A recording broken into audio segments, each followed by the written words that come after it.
Why don't you come inside? Okay. I'm sure we can find something entertaining to do. Wait a minute! Wait a minute! Hello and welcome to my YouTube channel. I am Espoir du Vide, and today I want to play a game called Fappable, Cannibal. Can I say that? Is that allowed?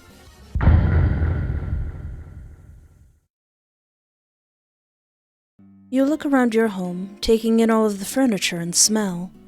Wow, Grandma really knows how to decorate, but it's time to add my Espoir flair.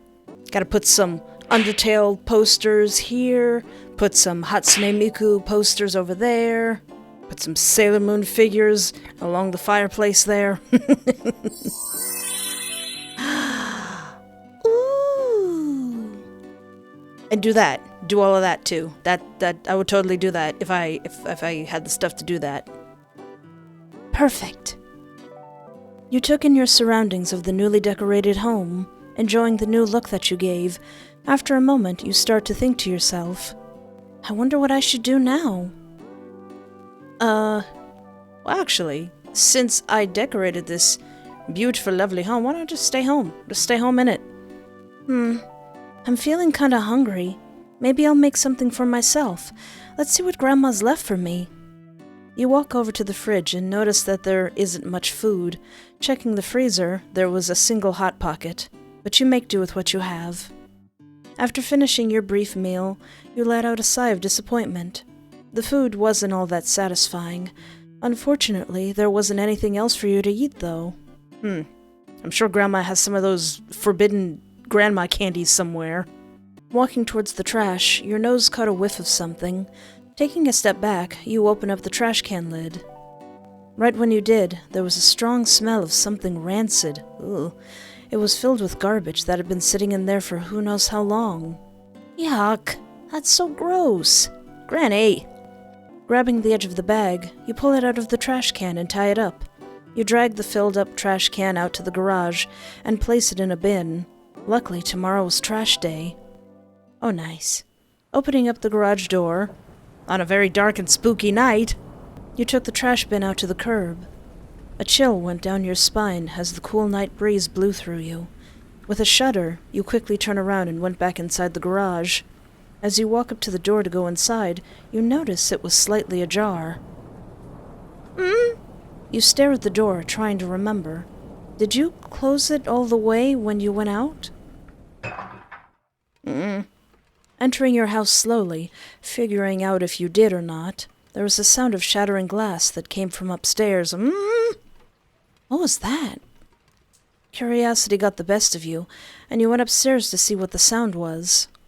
When you arrive at the top of the stairs, you notice a light coming from the bathroom inside the master bedroom. Granny! You don't recall leaving the bathroom light on. Maybe you left it on by accident. Or maybe it was a ghost. Taking shaky steps, you finally stood at the doorway of the bathroom. There was broken glass that was scattered all over the white porcelain tiles. Bending down, you pick up a piece of glass and held it up. Hi. Ah! You swung your body around and stared at the figure in front of you. Oh, hi! Oh, no. A tall, heavy-set man wearing a devil's mask and a dark red turtleneck sweater gazes at you with wide eyes. He stood there as he loomed over you, holding up a knife in his hand. What? Did you know, if you eat a human brain, you'll get a disease similar to mad cow? Yes? Ah! How dare you! What? You didn't even give me a chance to flirt aggressively for my life. How dare you? Well, fine. I'll just go out then, since staying at home is going to get me stabbed. You glance over at the clock and hum to yourself. The night was still young, and you felt like going into town to see what it has to offer. It's lovely, dark and stormy and rainy night. Leaving your cozy home, you saw that the sky was in a hazy gray color. It was littered with thick clouds, with no sun in sight. Actually, that is a day I would go out. Quickly opening up your phone, you check the weather. You saw that it was going to rain, but later tonight. You totally have time. It didn't take you terribly too long, and you arrive in town. There weren't many people out and about, although you did see cars pass by once in a while. While you were doing some exploring, looking through the windows of each store, you felt a ping of hunger. You took out your phone and tried to look for a place nearby where you could get some sustenance. Boys and Grills or Candy Club? Boys and Grills. Well, we want sustenance, not candy. Let's go to Boys and Grills and get some burgers. You stopped scrolling and saw Boys and Grills. Cute. The ratings were fairly high, and a burger sounded pretty nice right about now. Walking for a block or two, you began to smell the savory and mouth-watering scent of grilled meat. Ooh. Looking up, you saw a large Boys and Grills sign in big white letters. Seeing the door right in front of you, you push it open. I demand burger! Oh no, a cutie pie! A small little bell rings in your ears as you walk in. Immediately, you notice the style of the restaurant. It has a retro vibe to it, something you don't see often nowadays. There was a man standing behind the counter across from you. He had a wide smile on his face, a notepad ready in hand. Hey there. Welcome to Boys and Grills. What can I get started for you today? Hi. Can I get a burger? Burger! I like burger. You stare at the menu on the wall, looking at all the different options the restaurant has to offer. Are you on the menu? Please calm down, Espoir. Stomach first, then flirting. Burger? The man nods at you and scribbles on his notepad. You notice that his smile slightly falters, just a bit. Do you not have burger? Anything else? No, that's all. Alrighty then. The employee went into the kitchen, leaving you alone. You take a seat at one of the stools on the counter and wait for the man to come back with your food. While you waited, you noticed that the restaurant didn't have any other employees except him. Oh, yeah, who else works here? Burger! Not long after that, he came back with your food fairly quickly.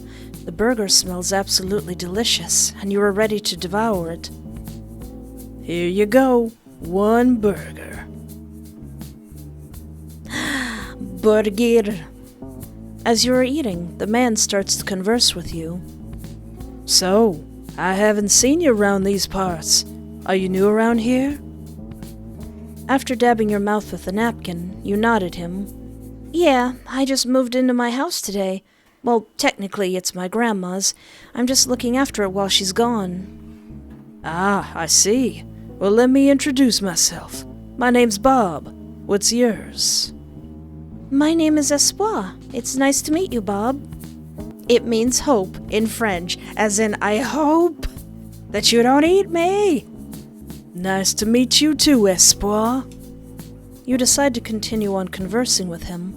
Might as well get to know at least one person in this town. For a second, you think about what else you wanted to ask to get to know Bob more. How's your job, Bob? How's your job? So, how long have you been working here?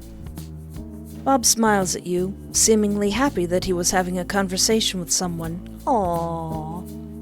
I've been working here for as long as I can remember. It's a family business that's been passed down to me. Oh, wow. You must really like working here then, huh? Bob chuckled and nodded as a large grin appears on his face. Yeah, guess you could say that. Well, enough about me. What about you? Got any plans to do in town? You shake your head, deciding to be honest with him. Not really, no. I just don't have any clue on what to do in town, and I kind of also don't have any friends. Pausing for a second, you give Bob a hopeful look. Maybe we could be friends? If I didn't know he was a murderer, I'd think he's precious. Well, I think he's precious anyway. Bob smiles at you while his eyes didn't leave you, almost like he was studying you. Eventually, he answers, That sounds great, darling. You couldn't help yourself and smiled with delight. It already felt like you were a part of this new town. Pulling out your phone from your pocket, you got on your contacts app and then held it up in front of Bob. Would you like to exchange numbers? It'll be my pleasure. Bob pulls out his own, and the two of you switch devices. Add your name and number with pizzazz. Yes. You type in your name and then your phone number. Right beside your name, you add some emojis that represent your personality. After you were done, you hand back Bob's phone to him. Give me a ring anytime. Anyways, I'm gonna have to kick you out of my restaurant now. It's just about closing time. Aww.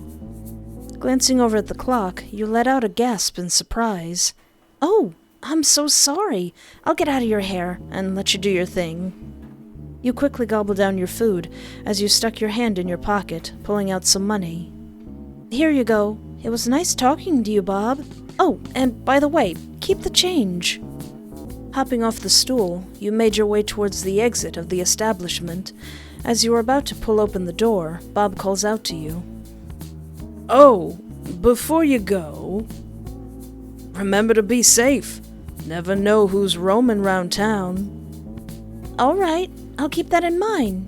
Thanks. After you give him a wave goodbye, you finally left.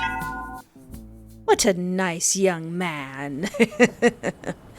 While you were walking home, you couldn't help but repeat what Bob said to you. In fact, it sort of made you feel paranoid. It's as if someone was watching you from a distance. But every time you take a quick glance behind you, there wasn't anyone there. It was just your mind playing tricks on you. At least, you hoped it was just that. What a cozy little house. You made it back to the safety of your home, letting out a sigh of relief. You could feel the stress all melt away. Walking upstairs, you make your way to your bathroom to begin your nightly routine. Once you were finished, you heard your phone notification go off. Turning your attention to it, you saw a text message from Bob. Aww. Good night. Aw, how sweet. Good night to you too, Bob. You head back into your room. You walk over to your window seat and took a look outside, watching the rain pour down. How nice, how lovely. A cute little dog peeing on a red fire hydrant was outside. That is indeed as described. Where's your owner, little dog? It lifts its head to look up at you and went on its merry way. At that moment, you decided it was time for you to head to bed. Going underneath the safety and warmth of your covers, you made yourself comfortable. Gazing up at your ceiling-painted stars, you let out a tired sigh. I need to do that. I need to paint stars on my ceiling. Slowly but surely, you drift off to sleep, thinking about the events of today. How nice. How lovely. I made a new friend, and watched a dog pee on a hydrant, and had a delicious burger. You wake up the next day to the sound of birds and the warmth of sunlight bathing the room in an ethereal glow. Rubbing your eyes and looking around the room, you take in the sight. As you descend the stairs, you remember your fridge is still empty. Grumbling, you turn around and get ready to leave the house. The morning chill wakes you up from your groggy state. After some deliberation, you decide to walk to a grocery store you noticed the other day. Oh, wow, that was not a far walk at all. How convenient. You smile. It's the little things that make life worth living. You smile. It's the little things that make life worth living. Ah! Ah! I'm your Uber driver. Get in. A tear runs down your face at the injustice of it all. Gosh dang it!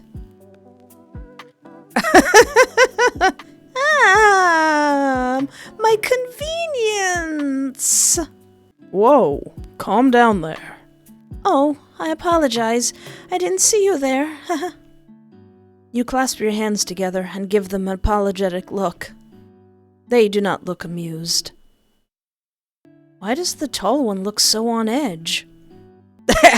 Ask them if they're dating. Yeah, I think the more important thing is the dude with the free candy van that just crashed into my convenience store. Are you here to respond to the... You point to the badly busted van in front of you in the distance. Situation? The short cop turns to gaze upon the pandemonium as the tall one steps aside. Well, we were, but the paramedics seem to have it under control. Ah, the awkwardness is unbearable. Compliment the tall one, compliment the short one. Well, I know the short one's going through a heck of a whole lot, so hey, that's a sick mustache, monsieur. That is a nice mustache. Turning your attention to the shorter cop, you give him a warm smile. You've got a pretty cool mustache. Oh, thanks. Anyways, I'm Officer John, and this is my partner, Officer Jack. You began to casually converse with the two cops, telling them a little about yourself. Jack and John seem to look more comfortable with you now. It seems you've won them over. Oh, really? By just kind of standing there? Sorry for being so on edge. We have a killer at large, you know. He looks away, and his facial expression sours. Sick bastard. The atmosphere becomes somber, and you don't know how to proceed. The car is on fire now. There is smoke. We should probably not be around here. John takes one last drag from his cigarette before crushing it beneath his foot. He takes a fresh pack from his pocket and looks up at you while opening it. We suggest you stay alert. Avoid going outside at night, especially around unlighted areas like alleyways, parking lots, streets. You get the gist of it. He shrugs his shoulders committally, and lights his cigarette. Did you say a killer? The two cops glance at each other and then stare at you with a look of confusion on their faces. You haven't heard? You shook your head slowly. Being new, you weren't really sure what has been happening around town. There have been some killings and disappearances. The bodies we managed to find were gruesome, to say the least. Oh, how terrible.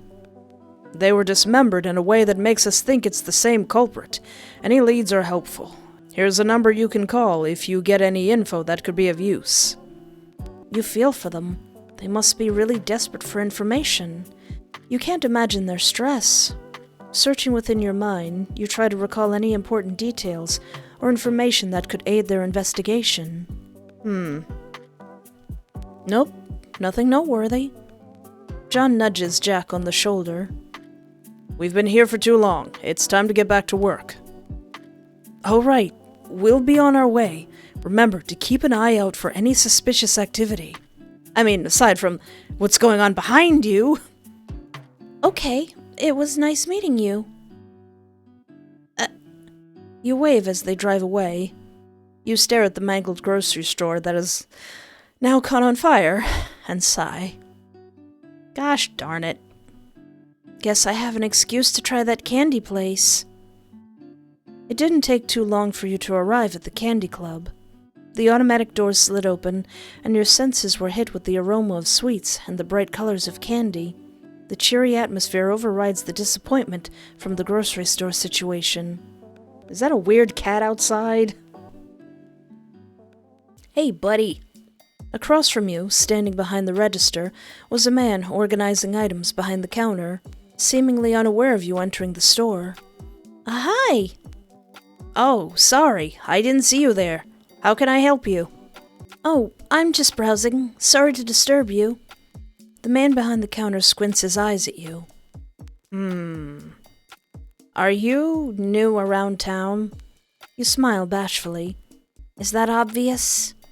Everyone kind of knows each other in this town. Oh, how nice. By the way, my name is Kevin. What's yours? My name is Espoir. Nice to meet you, Kevin. It's nice to meet you too.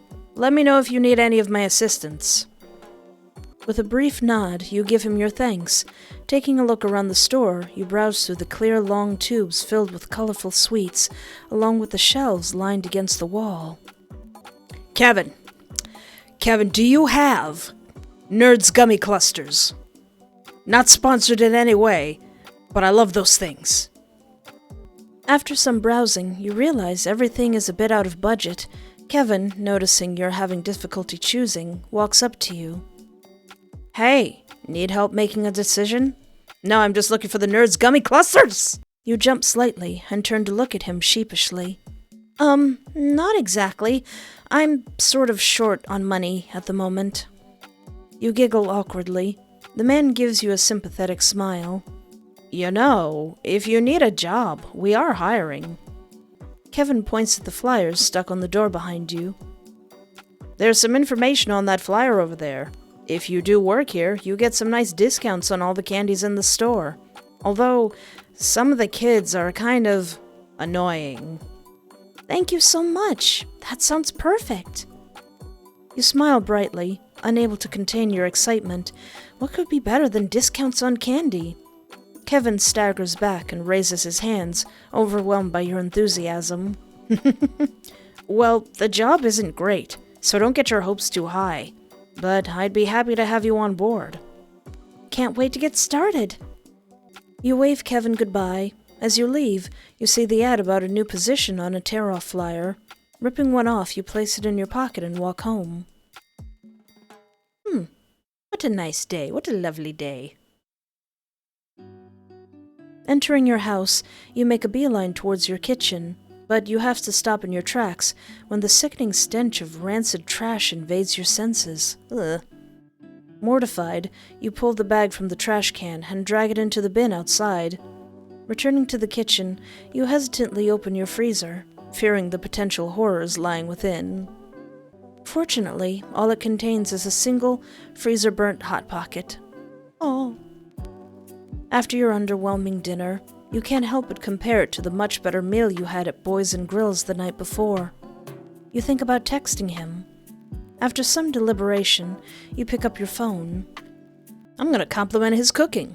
That was a delicious burger. You pick up your phone and type out a friendly message. Hi, Bob. Sorry if I'm being a nuisance. I just couldn't help but think about the delicious burger I ordered the other day. You're very talented.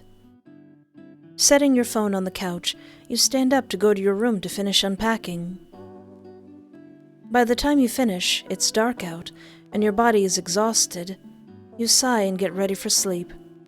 After completing your nightly routine, you grab your phone and lie in bed, checking if Bob has messaged you back. Not seeing a response, you frowned. You hope he's just busy. You browse social media for around 20 minutes when you get a notification. I'm glad you liked it. Aww. Whee! You decide the conversation has gone stale. There wasn't much else to talk about, and the conversation seems to have died right at the get-go. Turning off your phone, you just leave it at that. You could have asked him for some grilling tips, or if he has any job openings.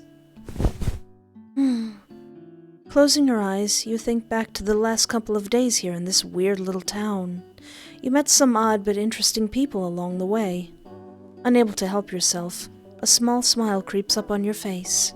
You were excited to get to know more of the town's people and for what the future holds. Until then, you let your sleep finally take over you. Ah, how nice. So far, everything is so absolutely lovely. You slowly begin to wake up as soft sunlight floods your bedroom. Birds happily chirp outside as you gather your thoughts, thinking about what you have to do for today. Breakfast! Breakfast sounds like a great start, but you don't have any food. Just as you make a motion to get out of bed, however, you remember a couple of key details. You have no food in the house, and you're flat broke. You heave a heavy sigh as you look around. You grab your phone from your nightstand, but pause for a moment after seeing a slip of paper. Oh yeah, it's the flyer from the candy club. They did say they were looking for help. And I do need money. You steel your nerves and decide to make the call. What's the harm in trying? The phone rings, and rings, and rings. After a bit, however, someone picks up. An apprehensive voice carries through the receiver. Hello? Oh, hi. I visited the store yesterday and saw that you guys were hiring. Oh, He trails off, and you hear some papers shuffling around. yeah, we are. Are you available for an interview? Oh, yes, I am. When should I come? Well, I think I'll be free to do it this afternoon if that's okay. Shouldn't take too terribly long. You smile and bounce a little in excitement, eager to have a shot at getting a job and not starving to death. Yeah, of course. Thank you so much for the opportunity. No problem. Does 5 p.m. work? Uh-huh. I'll be there. Thank you so much again. You hang up the phone, smiling widely. In your excitement, you decide to begin getting ready. A couple of hours later, you head out of your house and begin your trek to Candy Club. You're a little nervous, sure, but you're determined to knock this interview out of the park. Something about the prospect of working at a candy store just seems so nice to you. Actually, that does sound nice. Hey, Kevin! It doesn't take you long to arrive, and soon you're walking through the sliding doors. Kevin lifts his gaze as he hears the bell chime. Hi, I'm here for the interview. You give a warm but slightly nervous smile. Kevin checks the time, nodding to himself. Sure, follow me. He leads you to the back of the store, entering an office. Take a seat and we can get started. He motions to the chair across from the desk as he sits. You take a second to glance around the office before sitting, noticing how it looks rarely used, and noticing the terrifying poster in the back. Who even is that? Kevin begins shuffling through some papers on the desk, mumbling softly to himself. Eventually, he finds what he's looking for, pulling out a very doodled-on piece of paper. Okay, so my boss doesn't believe in applications for some reason. He rolls his eyes as he speaks. Something about wanting to get personal with applicants since...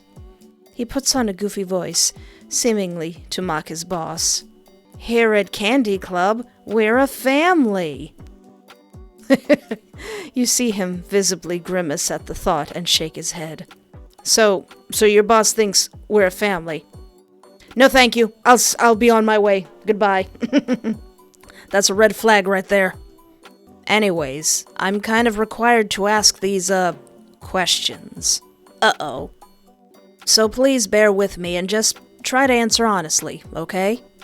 You give a curt nod, straighten yourself in your chair. Sure thing. Ask away.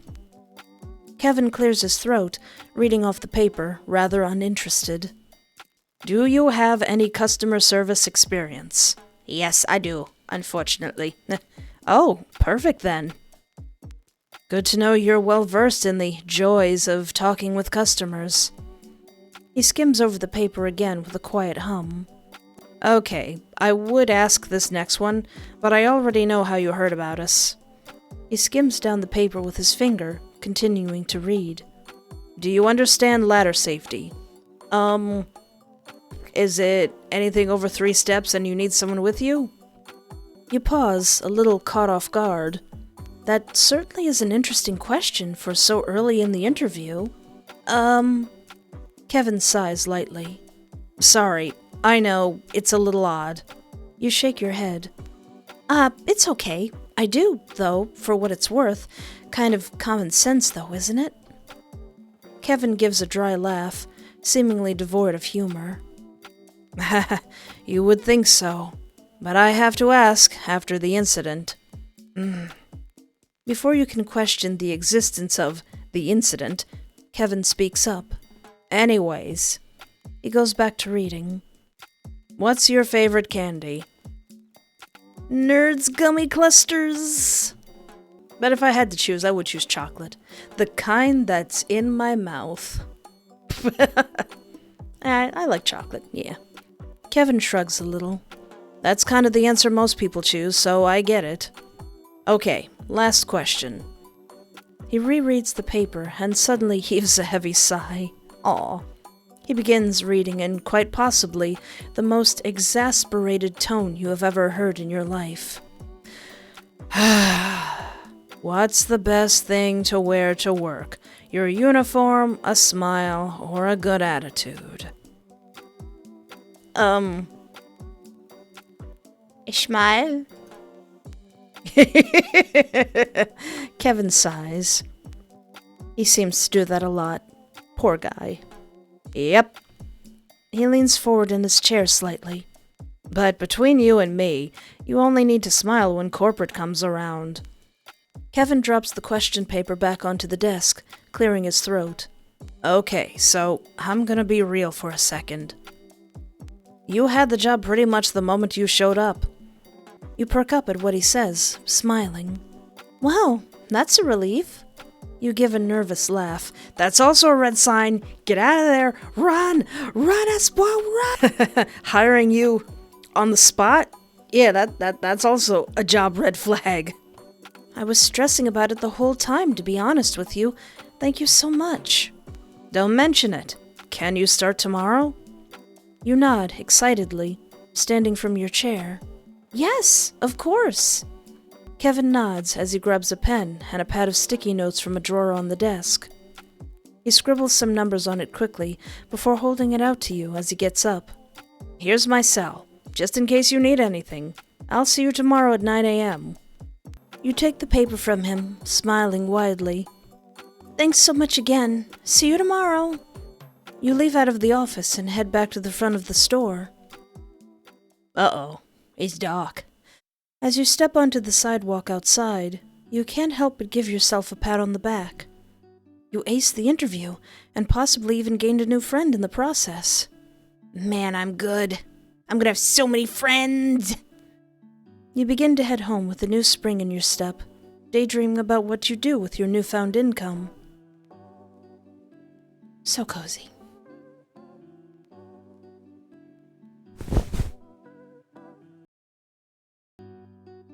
Light pokes in through your window, and you rub your groggy eyes.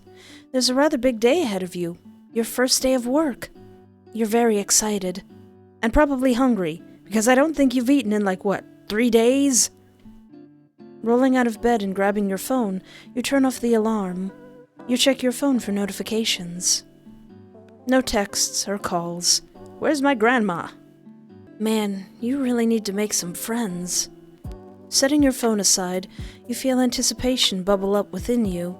Not just because it's your first day at a new and exciting job, but also because a new job means getting money. And money can be exchanged for goods and services. Money can be exchanged for goods and services. Heck yeah! The first step to your busy day, however, is to actually get ready.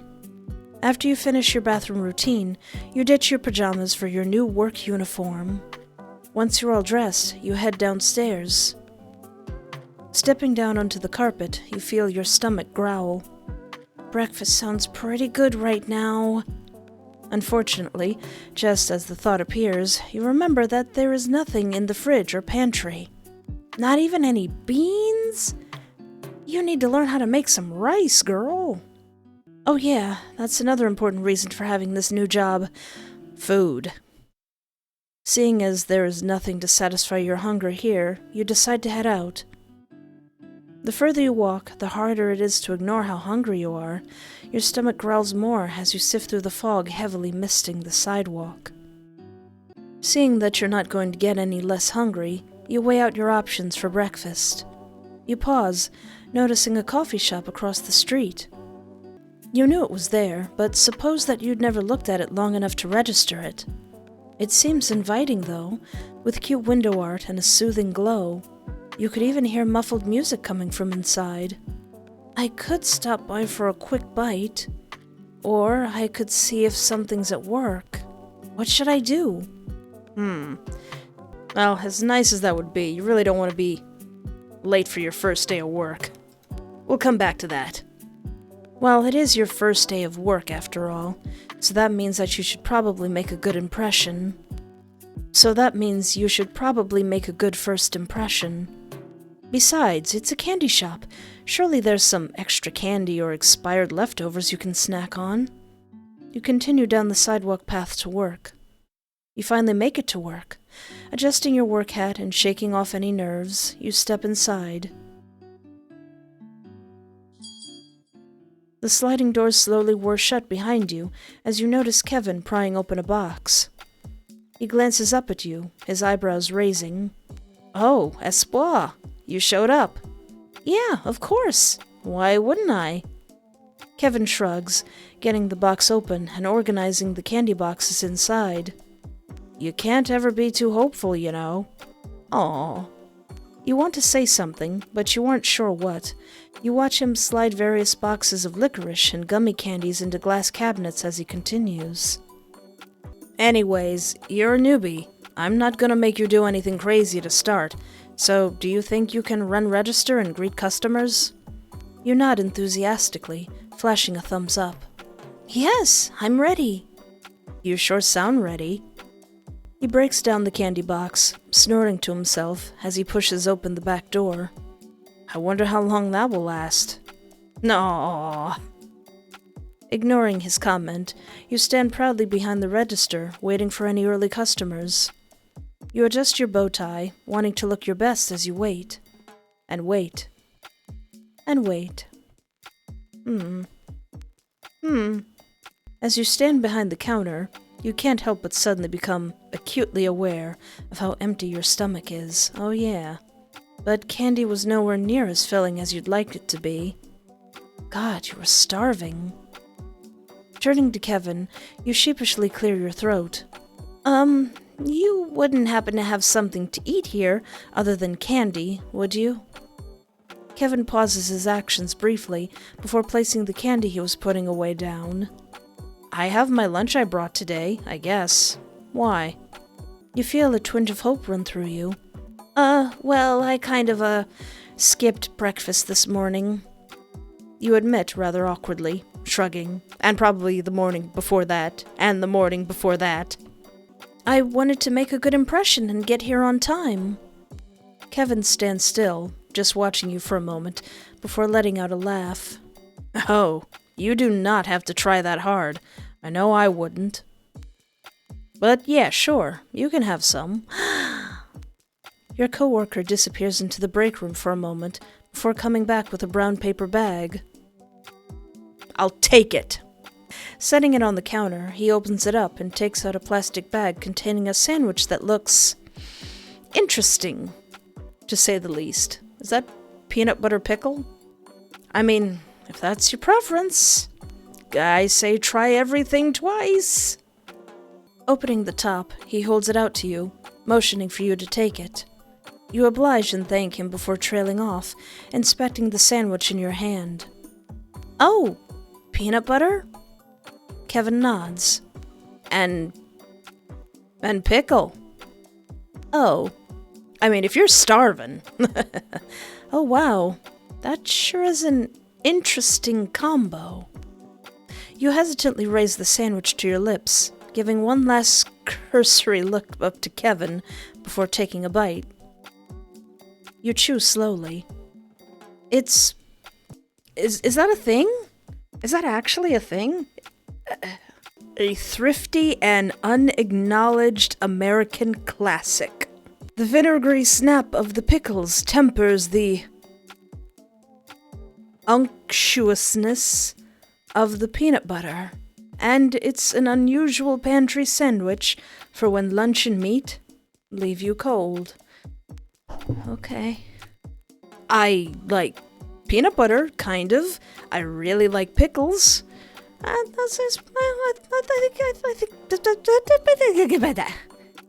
think it might actually be good. It actually tastes good.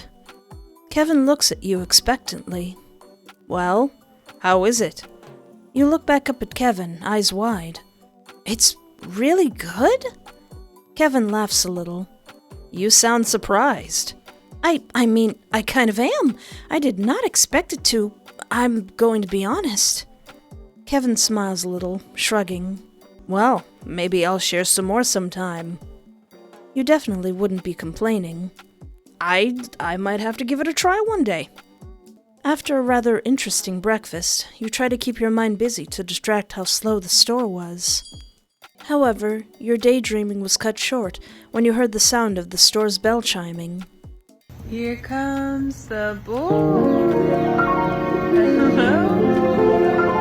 Oh, ain't he all cute? Turning your attention to the entrance of the candy store, you feel sparks of joy within you, recognizing the familiar face that just came. Bob! Hi! You wave at him excitedly, happy to see someone you know. Oh, he's so cute. Bob seems to hesitate just for a moment, but he continues walking in and makes his way up to the counter. Hey, wasn't expecting to see you here. Yeah, it's my first day on the job. Do you need any help finding anything? Bob hums as he taps his chin with his index finger, taking his time to think. What did you come in here for, Bobby? His gaze glosses over the candy that was in the counter display case below him, and then his eyes land on you, seemingly studying you closely. His index finger taps against the counter. Bob shrugs his shoulders lazily. How about you surprise me? Oh, feeling a bit adventurous, are we? Let me tell you about Nerds Gummy Clusters. Not sponsored, but I'd love to be, because I need money to buy some Nerds Gummy Clusters. He gives you a large, toothy grin, showcasing all of his teeth to you. No, just curious. Sure, not a problem. Now let's see what we've got here. Gummy eyeballs, gummy hearts. Ooh. Gummy hearts. Ah, what about these? Now, are these biblically accurate hearts, or are these like little, I kind of have a crush on you, Bob, kind of hearts? You point at the small heart-shaped gummies. Are you picking up what I'm putting down, Bob? Bob stares at them, and then his eyes flick back up to you. The look on his face made you feel uneasy. It was hard to read what he was thinking. You can feel yourself getting a bit uncomfortable and hot as sweat starts to bead across your forehead. I mean, it's because I love you. No, I only just met you. I don't want to flirt aggressively yet, because he's a butcher. Cause you know, but you butcher the things, not because I have a huge crush on you or anything, ever since I first saw you and you gave me that delicious burger. It's because you're a butcher and hearts are part of the, animal. Bob frowns at your comment and grunts. It's not even anatomically correct. Never mind. A human heart like it's supposed to represent... Whoops. You fidget underneath his gaze, not expecting such a professional opinion from him. Oh, okay, so it's not a biblically accurate heart. Looking at the different options available to you, you decide to find something else for the man. How about these? Pulling out some jelly-filled eyeball candy, you plop them in front of you. Oh, ain't he precious? Bob grabs them and immediately starts to munch on them, taking the candies by the handfuls. Calm down, buddy. You watch him, mouth slightly agape in shock. Maybe you should say something to him. Let him enjoy it, or ask him to pay. Well, yeah, I mean, this is my first job, and not to be rude or anything, but sweetie pie. Bob, can you please pay before eating them? Bob gives you a silent nod and sticks his hand in his pocket. He pulls out a crumpled bill and holds it in front of you. Taking the money from Bob, you took notice that there was a weird, almost damp feeling to it. It certainly has seen better days. Pushing a couple of things on the register, it pops open, and you grab Bob's change. Here's your change. He grabs the money off of you and slides it into his pocket. Bob mumbles something. You weren't sure what he said, but you assume it was a thanks. It was nice seeing you. Come again. Yeah, sure. See ya. Aw, what an adorable and not suspicious at all young man. Bob turns his back from the counter and saunters off, going off to who knows where. Probably work. Hopefully work. As you watch Bob leave the candy club, your attention is brought back to Kevin, seeming tired. But he might just seem that way all of the time. He takes a seat next to you, remaining quiet. An uncomfortable silence settles between you two. Well, with the lack of customers in the shop, you figure now's a good time to make some small talk. Hey Kevin, how's work? We'll ask about Bob later. So, are all days normally this slow? Meh, depends. It's pretty calm except for the occasional annoying customer. Kevin sighs, his head resting on the palm of his hand. Or, customers. You tilt your head at his last statement, raising an eyebrow in confusion. What do you mean? Oh, dude, where do I even start? There are some kids that come in kind of frequently who just radiate trouble. You give Kevin a skeptical look, laughing softly. Oh, come on, Kevin. They're just kids, and they're probably adorable little cutie patooties. Kevin walks over to you and shakes his head. Yeah, but they're little menaces. There's a group of them that come in. One of them steals. Oh, they are not adorable cutie patooties. He raises a finger, as if counting, adding 2 more afterwards. Then there are these 2 little 5-year-olds or something who are always bringing weirdos in with them. Once they... Oh! The babies! The innocent babies who deserve the entire world and all the candy in the world. Just maybe not when Kevin's on duty.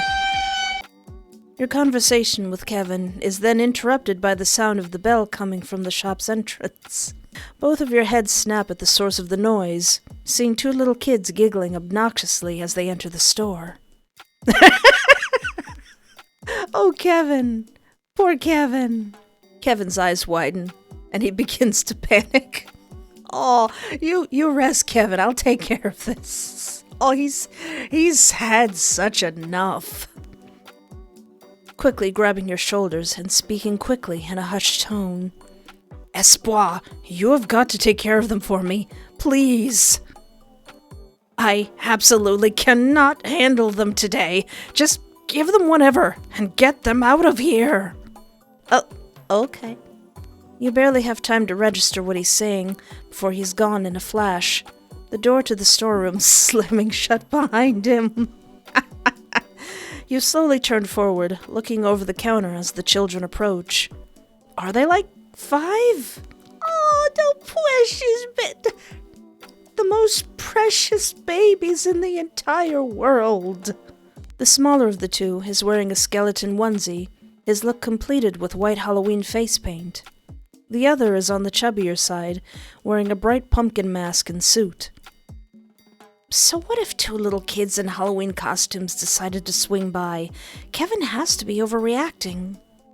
Who are you? Yeah, we've never seen you before. They seem rather offended by your presence in place of Kevin. You try to open your mouth to say something, but they begin talking again. What have you done to him? You're an imposter! Yeah, we want Kevin! Kevin! Kevin! Kevin! Kevin! Oh, they love Kevin so much. Oh. Your head reels for a moment as they continue to chant, quickly scrambling for something to say to them. I'm not. I promise. I work here, see? You motion to your outfit with one hand, pointing to your hat with the other. The pumpkin kid pauses his yelling, tapping his skeleton friend on the arm. They do have Kevin's clothes.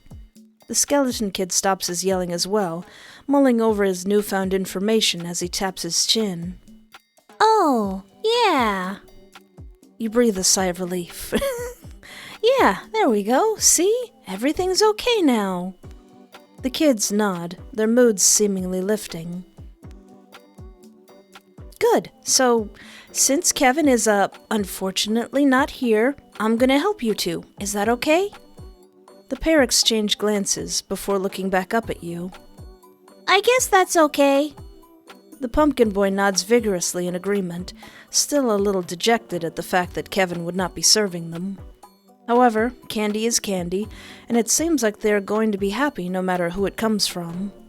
You beam down at the children, happy to have gotten the situation under control. Perfect. I'm Espoir. What are your names? I'm Skid. My name is Pump. Oh, precious. They seem infinitely happier now, Pump swaying happily as Skid bounces up and down. Oh, how cute.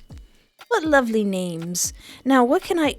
We want spooky candy! Yeah, the spookiest candy you got. Spooky... candy? Sorry, my boyfriend just ate it all. Your eyes scan the shelves to see what you can find as they continue chanting. Yeah, you like gummy eyeballs? That's pretty spooky. Your eyes then land on the jelly-filled eyeballs stored inside of one of the brightly colored silos. That's gotta be it. Given how they're dressed, they'll love this. How about some jelly-filled eyeballs? I've heard they're the spookiest candy we have. You see that your suggestion causes them to get even louder and excites them more than ever, running around in circles and jumping with joy. Oh. A small smile grows on your face. Their enthusiasm for spooky candy is quite infectious. Man, now I want to try some of those gooey eyeballs. That sounds delicious. As you grab a bag to fill it with jelly-filled eyeballs, you look at them a bit closer. They look a little graphic for kids like them. You sure you don't want gummy bears? These might be a bit too... It's spooky! Candy! It's spooky! Candy! Adorable. You fill up the bag and watch them inhale the candy at an impressive speed, red jelly squirting out of the sugary eyeballs. Gross! I still want to try them, though. After their little feast comes to an end, the two little kids look up at you with glee. You've managed to brighten their day. Thank you, Kevin, too. Oh, I'll take it. I'll allow it. Before you could correct them on your name, they both left with a spring in their step. Ah, how you'd like to be a kid again. Are they gone? You turn your gaze to your coworker, feeling relief that he's back. You can't help but feel a tinge of frustration, though. He did leave you to handle two very young customers by yourself. Which wouldn't be an issue if you weren't so inexperienced. Kevin, what the heck? Did you really have to leave me alone just then? If I didn't know any better, it's almost as if you're afraid of kids.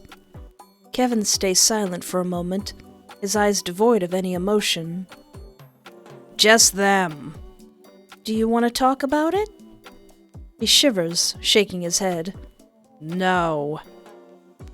What have you been through up to this point in the story? Your day continues on without any issues, a usual day of work for a newbie working in a candy shop. You learn a lot today, with Kevin teaching you the ins and outs of being a service worker. It was time to clock out already. Helping Kevin clean up the shop, you make sure everything is neat and tidy for tomorrow. Waving goodbye to your coworker as you step outside the candy club, you begin to make your way back home. Ah, dark and spooky again. At least it's not raining. Although you can't help but feel a little empty. No one was waiting for you back at your place after all. Where is my grandmama? Your mind suddenly takes you back to Bob. You wonder what he's up to. You figure he must still be working his night away. With a quick change of plans, you decide to head over the other way to Boys and Grills to stop by and say hello to him, just for a bit. Hey, buddy! You reach the front door of the establishment. As you push on it, it doesn't budge at all. Sighing in disappointment, there was a sense of heaviness weighing on your shoulders as you turned to leave. You were hoping to see Bob and chat with him for a bit, but it seems like you would have to do that another day. Ah! Jump scare. Jump scare. The sound of a bell made you stop in your tracks. Turning around, you saw Bob standing there in the now open doorway. What are you doing here?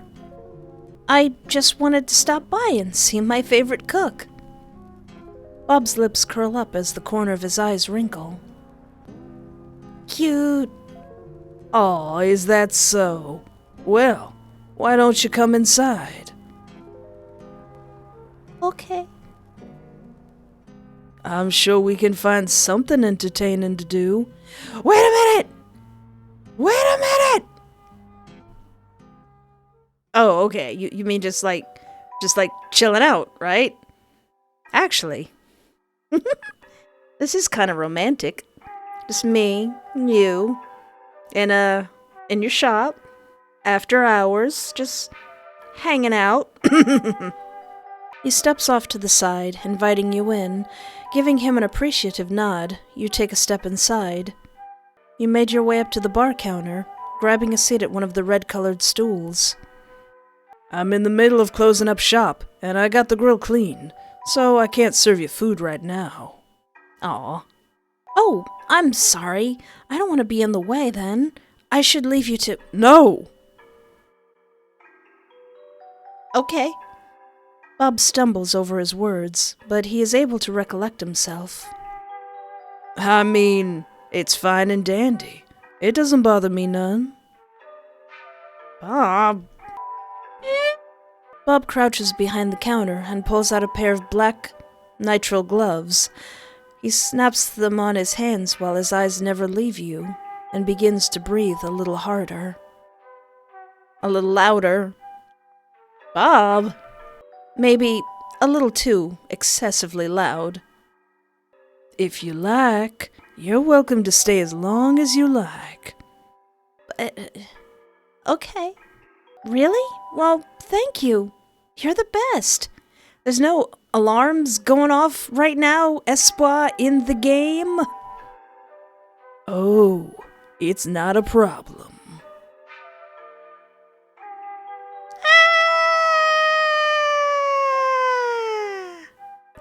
Not one bit. Hey, buddy! Wait! Oh, no! His hat! Bob comes from around the counter, making his way towards you. He has his arms outstretched as he stares at you. Bob's eyes flick up and down, seemingly sizing you up as he steps forward. Not a problem at all. Well, I'm glad it's not an issue. I wanted to talk and— Espoir? You don't feel any sense of unease in this situation right now? You drone on and on about your eventful day at work. Bob didn't really say much as he walks closer to you, but it seems like he was listening. What a great guy. You sense that maybe, perhaps, you were talking a bit too much. It felt rude not to ask Bob about his day. Enough about my day. What about yours? How was your day, Bob?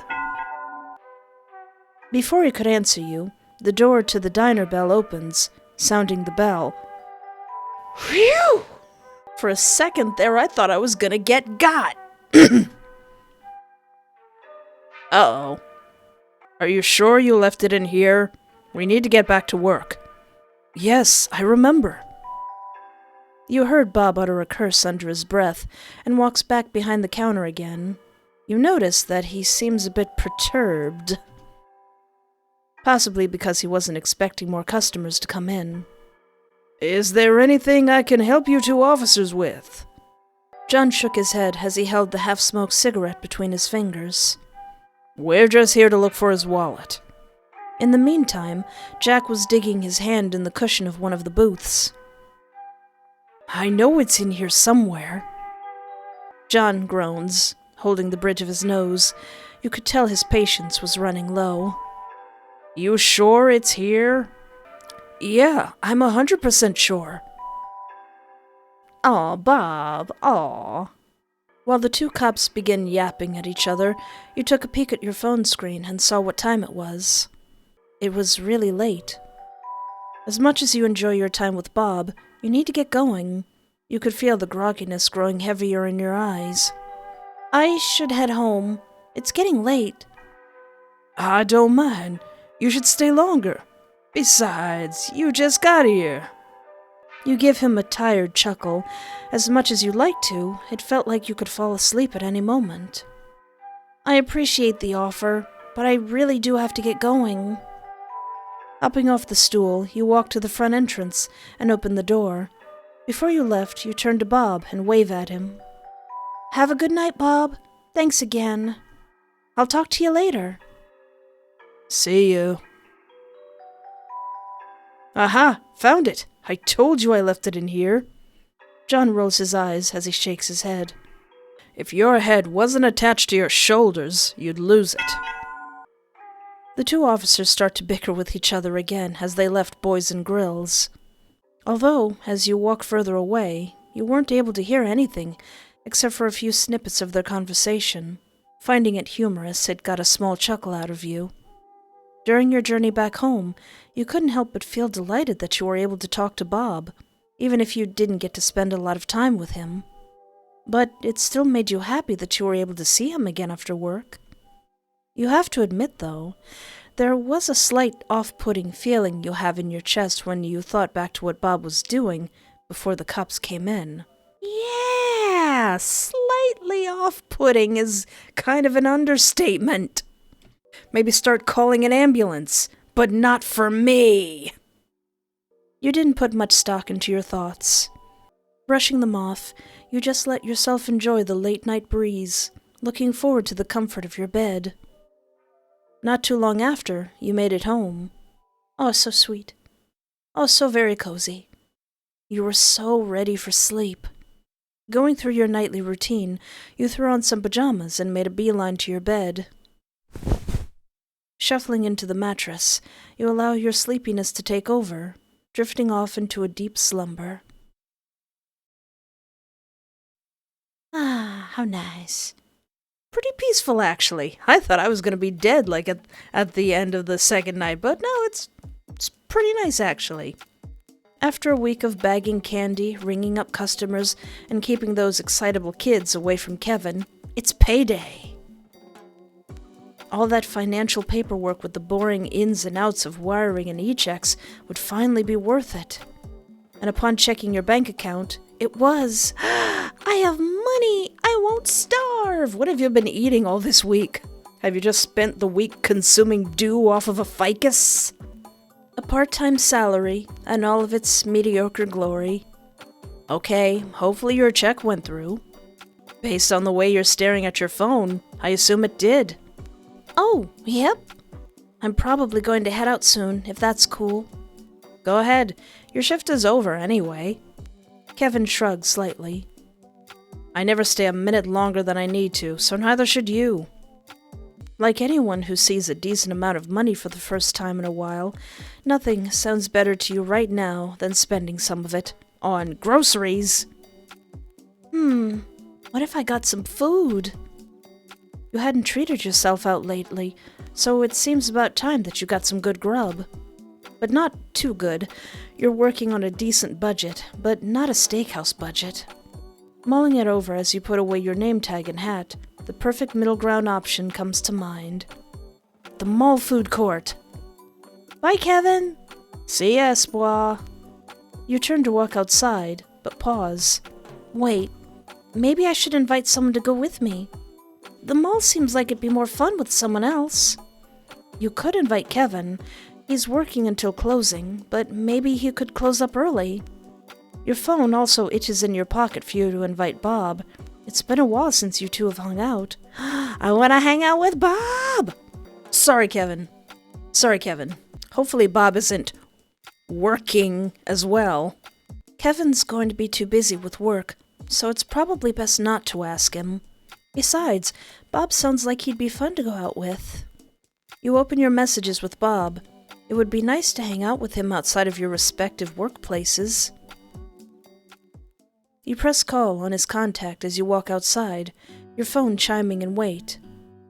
And you wait for him to pick up. Just seconds before you thought the call would go to voicemail, a familiar, gruff voice picks up. Hello? Hey, Bob. I was wondering if you'd want to go to the mall with me today. Bob grunts. Busy.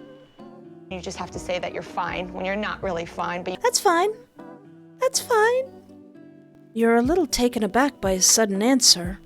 Oh, I understand. Maybe some other time then. You offer, slightly dejected, but holding out hope. Bob sighs deeply over the receiver. Maybe. You break out into a wide smile, trying to contain yourself. Well, I'll look forward to it. Yeah. Uh-huh. I see he really is working. Anyways, I, got some stuff I gotta do, so I can't hang around on the phone with you. Oh, of course. Talk to you later. The line goes dead as Bob hangs up. Well, even if Bob couldn't join you today, he agreed to hang out some other time, so you counted that as a total win. You're very optimistic and naive, espoir in the game. Setting your phone back into your pocket, you pout. Alone at the mall? Well, you suppose it would be fine. I mean, you could go back in and ask Kevin then. That little twinge of disappointment is still there. You begin your walk to the mall, trying to keep your spirits up with the promise of the world's okayest mall food. I guess. Whoa, it's a lot bigger than I expected. You didn't know how something so nice could sprout up in a small town like this, but you're happy it's here. Weaving through the parking lot, you arrive at the entrance. You enter the mall, your previous disappointment quickly fading as you're surrounded by a kaleidoscope of colors. Ooh, good old-fashioned mall. The nostalgic upbeat music that fills the air, the colorful shops with bright neon lights, and the laughter and chatter of other people all create an energetic ambience. You do some window shopping, curious about what the stores have to sell. You're impressed by the variety of shops, an edgy clothing store, a pastel flower shop, a fashionable thrift shop, and a retro mobile phone store. As you continue your exploration of the mall, you can't help but feel like something is off. That malls like this don't exist anymore.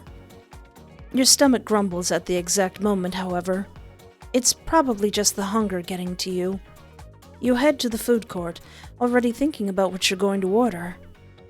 Meaty buns and salty steaks. The burgers on the menu bring your thoughts back to Bob, and with it, the slight disappointment of him rejecting your invitation earlier. You order your burger and sit down at a booth. Ready to chow down, you take in the atmosphere of the seating area. That is, until you spot Bob sitting down alone, not too far away from you. Monsieur? Oh, you're busy. Okay. He doesn't seem to notice you, though. Excited, you walk up to him. No, he didn't want to come. I will eat alone. I will eat my burger, and we'll just do that. Didn't want to come with me. Hey, Bob. Didn't think I'd see you here. Bob jumps up at the sound of your voice, almost choking on his burger. His hat! Normal guy. Can I sit down with you? He hesitates a bit, but nods with a mouthful of food, gesturing at the empty seat facing him. Mm-hmm. You sit, excited to be with him again. No. I would not. I would ignore him. I would totally ignore him. I am that petty. You dig into your burger. You both eat in silence for a while, the awkwardness in the air quite palpable. You finally decide to break the silence. So, what are you doing here? Bob almost chokes again. He takes a big, loud swig from his soda before answering.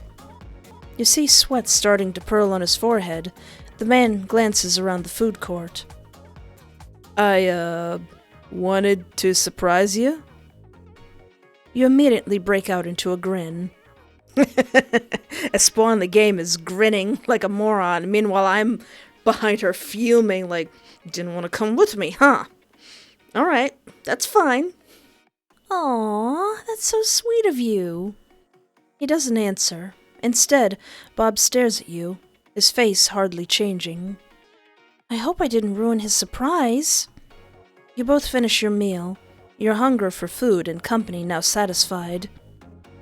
Bob sighs, crumpling the burger's wrapper into his big hand. That was one of the suckiest burgers I've ever had. You know what? No, now I'm mad. Now I'm mad. You've changed this entire playthrough, Bob. I think it was pretty good. You shrug. I'm sure it wasn't that bad.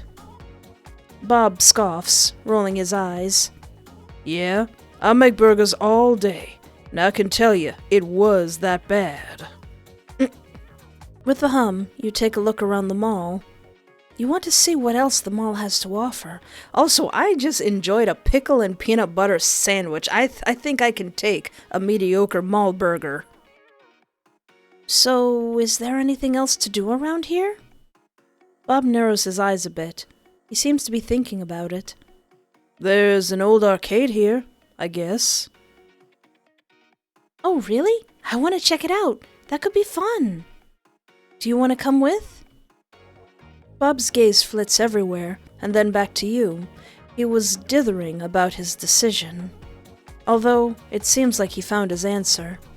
Sure, why not? He stands up and throws his trash into a nearby trash can. You follow right behind him, doing the same. You walk further into the mall with Bob, looking through the windows of the stores that you haven't seen yet.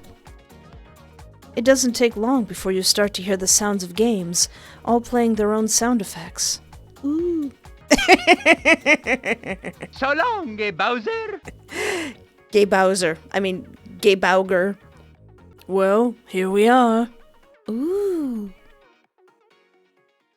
Walking into the arcade, you immediately see that it's definitely old. The carpet has a neon retro look to it and a lot of games. If not all, are very old school. That's fine. Meat beaters. LOL. Spooky cabinet? What is Spooky Cabinet? There was one game that grabbed your attention.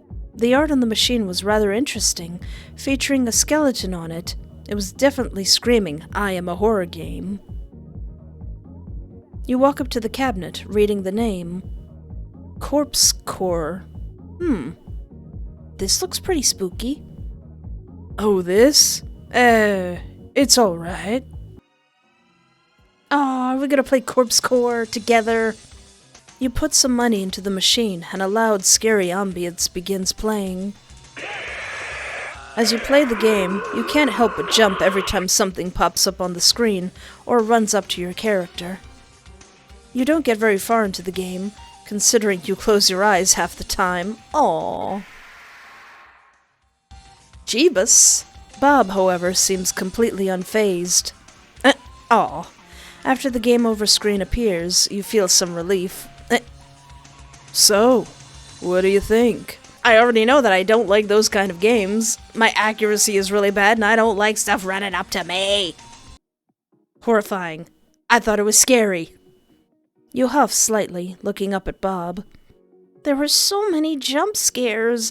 I thought my soul was gonna leave my body. Bob bursts out into laughter as he holds onto his stomach. You were about scared as a pussycat in a dog pound. I for sure thought you were gonna soil those pants of yours with how hard you were flinching. Shut up. Hey. I'm just messing. I'll mess you up, sir. Not accepting my invitation to come to the mall, and then you're at the mall anyway. I'm gonna be mad about that forever. You take another look around you, perking up as you see what seems to be a photo booth in the corner. Oh, look! Grabbing Bob's arm, you lead him into the photo booth. It's just as old as everything else in the arcade, but as you push the curtain back, you see the screen is still on. Are we gonna... Aw, we're gonna take pictures like we're on a date. Perfect. A photo booth? Yeah, I want to take some photos for memories, you know? Is he gonna fit in there? I mean, him big. Holding the curtain open, you climb inside. Bob follows after hesitating for a second, squeezing into the space beside you. You put in the money excitedly, pressing at some of the options for the pictures. It starts a countdown, and you quickly sit up. Smile. Oh. Oh. Oh. Greatest day in the universe. Oh, we look great. You hold out the strip of pictures for Bob to see, and he gives a low grunt in response. You watch as he climbs out of the booth, scooting along the seat to follow him out. Want to keep looking around the mall? Bob shrugs indifferently. Fine by me. Still full of that post-photo booth warmness, you walk out of the arcade with Bob. Oh, wait, it's not just emotional warmness. There's a pretzel booth nearby. It smells pretty good, with that trademark blend of tender treats and savory sweet seasonings filling your senses. Oh, cinnamon pretzels. Even Bob's staring at it. Oh, he's so excited. Salty sticks. I could really go for some salties. Their little cinnamon bites are pretty good, I'd say. It sure does smell like it. Let's get some cinnamon bites. You walk up to the stand as Bob follows close behind. Oh, Rick. An exhausted cashier tilts his head as he sees you two approach.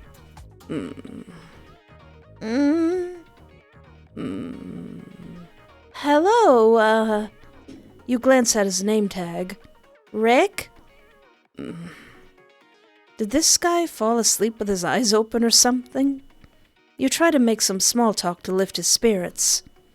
The pretzels smell amazing. Rick sighs heavily, pinching the bridge of his nose as he speaks. Please, just order. His voice is drier than the display pretzel that's rotating next to his head. The options seem daunting, with a menu full of flavors, flavor combinations, and dipping sauces that seem to loom heavier the longer you stare at them. Eventually, you hone in on the aforementioned cinnamon bites. They smell delicious. I'll have the cinnamon pretzel bites, please. Rick doesn't respond and taps your order onto the register. As you fish for your wallet, he pauses and looks at you again. He speaks robotically, clearly just regurgitating something his boss told him to say. For an extra 50 cents, you can get another cup of pretzel bites. It's a saltastic deal. Oh, he probably died inside with every syllable. Oh, thank you. Ignoring the fact that he was most likely required as an employee to say that, you think over your options. If you got an extra cup, what would you do with it? You'd give it to Bubby. You weren't sure you could eat 2 cups by yourself at this point, but a discount is a discount. And you have Bob here too. Maybe he'd like some. Yeah. Even though I'm still mad, but no, I want to get the extra cup for him. I'll get an extra cup then. What flavor? You turn to Bob, and he glances down at you. Cinnamon ones, right? Oh, yeah. You turn back to Rick, nodding. Same flavor then. Rick notes this and adds it to your order. After you pay, Rick hands you 2 warm cups of pretzel bites. Ooh, now I want some cinnamon pretzel bites. Thanks. Have a saltastic day. He drones, returning to his busy task of 1,000 yards staring ahead of him. Oh. You and Bob make your way back to the main area of the food court. As you walk, you hold one of the cups out to him. Here, wouldn't want them to get cold. Bob accepts the cup, nodding his head to you in thanks. You two have your snack together. Bob chomping his down like popcorn while you savor each bite. I'm surprised he doesn't just take the whole cup and dump it in his mouth. You attempt to make some more conversation with him as you walk, though Bob just stares at you as you speak to him, unanswering. You figure maybe talking to him can wait a bit. Eventually, though, you two finish your snack. Well, it's more like Bob finished a couple of minutes ago, and he's been awkwardly staring at you while you eat. Hey, stop, I'm still mad at you. You two find a nearby garbage can, and he chucks his cup towards the hole. And misses. You ain't see that. I didn't see anything. I saw everything, he says, making his way over to the trash can and picking up his cup. Sure. You pose with a teasing smile, giggling at him. Yeah, you're hallucinating. I'm pretty sure. He takes his spot next to you again before retrying his shot. He makes it this time, turning to you with a smug smile. First try. You laugh, nodding. Yeah, good aim. After your snack, you walk alongside Bob as you two check out more of the mall. There are more shops to peep into the windows of, some other small kiosks with interesting knickknacks, and a beautiful fountain brimming with gentle water and assorted coins collecting inside of it. A couple of mall patrons are sitting on benches that stretch along the outside of the fountain. The soft rushing of the water hushes the sounds of people around you. You let out a soft sigh, letting yourself just enjoy the comforting ambience. As you relax, you begin thinking about your time at the mall. It was better than you had anticipated, especially with Bob making a surprise appearance. Yeah, how dare you?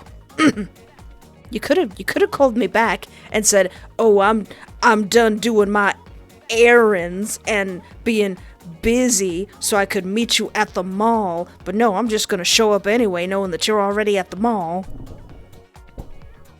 Suddenly, your quiet moment is interrupted by a comically loud crunch. Lifting your head up to look at Bob, you see him tossing a little piece of candy in his mouth. Where did you get that? Bob doesn't give you a verbal answer. Instead, he gestures over in front of him. There were some very old and very dusty-looking candy dispensers across the way, and you feel your stomach twist in disgust. Looking back to Bob, you frown. Bob, I'm not gonna lie. That candy looks older than my grandma. Bob narrows his eyes at you and shoves more candy in his mouth. His glare doesn't let up as he continues to eat the most likely expired candy. You look away, unable to hold his gaze anymore. Never mind. Attention shoppers, it is now 8:50 p.m. and the mall will be closing in 10 minutes. Please finalize any purchases. Okay. The mall will reopen in the morning tomorrow at 10 a.m. Thank you for shopping with us and have a great evening. Now GTFO all of you. Well, that was your cue to get going. As you gather yourself to leave, you see a penny on the floor by your feet. Am I gonna make a fountain wish? As you bend down, you notice it's face up. A lucky penny! How cool! Picking it up off the ground, you look at the fountain in front of you, and then back at Bob. I found a lucky penny! I kinda wanna make a wish now. Do you wanna do it with me? Bob looks down at you, raising an eyebrow at your eagerness. Can't. Used up all my change to buy the candy. Oh. I might have a coin. Let's make a wish together. I think I might have another one. Pulling out your wallet, you dig through it and find a single penny. Here we go. He holds his hand out, palm up, and watches you place the coin in his hand. Unceremoniously, he moves the penny to rest against his thumb and flicks it over towards the fountain. It lands in with a small splish. You follow suit, mirroring his action, and flicking it into the fountain in the same fashion. I hope my wish comes true, My wish for a smooch. Bob looks at you, eyebrows raised questioningly. What did you wish for, Bob? I wish we would be friends forever. Looking over at Bob, you grin at him. What did you wish for? Bob places his hands in his pockets. Lower gas prices. Yeah, fair enough, that's a good wish. He says, simply. Oh, well, that's a pretty good wish too. Mm-hmm. Bob turns away and begins walking towards the mall's exit, and you quickly jog to catch up with him. As you step outside, you look up towards the sky, noticing just how dark it got. A mix of rich dark blues and purples swirl above you prettily. Before going your separate ways, you stop Bob before he gets too far. Hey, so I was wondering if you want to come over to my place tomorrow. I've known this dude for like less than a month and you're inviting him into your house? Bob blinks at you a few times, his gaze focusing on something else, and then back on you. As fun as that would seem, no. I'm, busy. You're always busy. Pressing your lips together, you nod, feeling a bit disappointed that he seemed to be too busy for you. I get it. No worries. Bob takes a glance at the sky, then looks back at you. Well, it's awful dark out. Want me to walk you home? He's a murderer! But he's kind of cute. Now, Espoir in the game is naive enough to say yes. However, a sane person looking at that question and looking at his face would be like, no, I'm good. You're busy. You're busy. Go. You clearly have important stuff to do. You go ahead. No, leave. I'm fine. Go away. Oh, you don't have to do that. Bob speaks in a mock, sad tone. Oh, Espoir, do you hate me that much? Still pretty mad at you. You shook your head, not meaning for your sentence to sound so dismissive. No, not at all. It's just, I wouldn't want to inconvenience you, that's all. Bob chuckles wryly, as if what you said was funny to him. Ain't no sweat off my brow. Wouldn't want you running into any unsavory folk while you're all by your lonesome. You hum in thought. It seemed like Bob wasn't going to let you go off on your own. With a nod, you finally agree to his offer. Before you can even start walking, however, a loud ringing startles you. You look over to Bob. He digs his phone out of his pocket and squints at the caller ID. He immediately answers. Hello?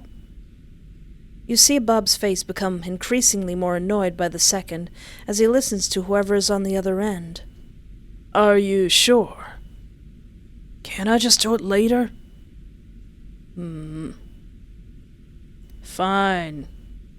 With a disgruntled sigh, Bob hangs up the call and stuffs his phone back into his pocket. He turns his attention to you, still annoyed. I got some personal matters I have to take care of. You're gonna have to walk alone. Shouldn't be too bad. You figure it must be really important. It's okay. I understand. Thank you for offering, though. I appreciate it. You give Bob a wave as you begin to make your way home. Good night, Bob. What a nice young man, so charming. It doesn't take very long, and before you know it, you're turning into your yard. Home, sweet home. Unlocking the door and entering inside, you yawn and stretch your arms with a little groan. You were very tired, and it was definitely time for bed. And hey, you ate food today. Heading upstairs, you change out of your streetwear and into your comfy pajamas. Gathering up the clothes, you throw them into a nearby laundry basket and go to the bathroom to wash up. You go through your typical nighttime routine and sigh as you're finally feeling relaxed. Pretty. You climb into bed with a contented sigh, feeling the warmth of your covers envelop you. As you lay there, you immediately feel your mind and body relax. Closing your eyes and taking a few deep breaths, you allow yourself to drift into a peaceful sleep. Oh, that was beautiful. Oh, that was lovely. That was so nice. Oh. Goober. Oh, that was absolutely pleasant. I like that. I like that a lot. Going all the way back to the beginning.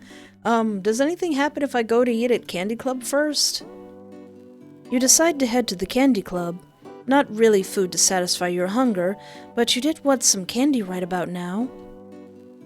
It didn't take too long for you to arrive at the Candy Club. The automatic doors slid open, and your senses were hit with the aroma of sweets and the bright colors of candy. Hey, welcome to the Candy Club. Across from you, standing behind the register, was a man with a weak smile on his face. With a wave, you smile back. Hi. The man pauses and was staring at you intently. Are you new around here?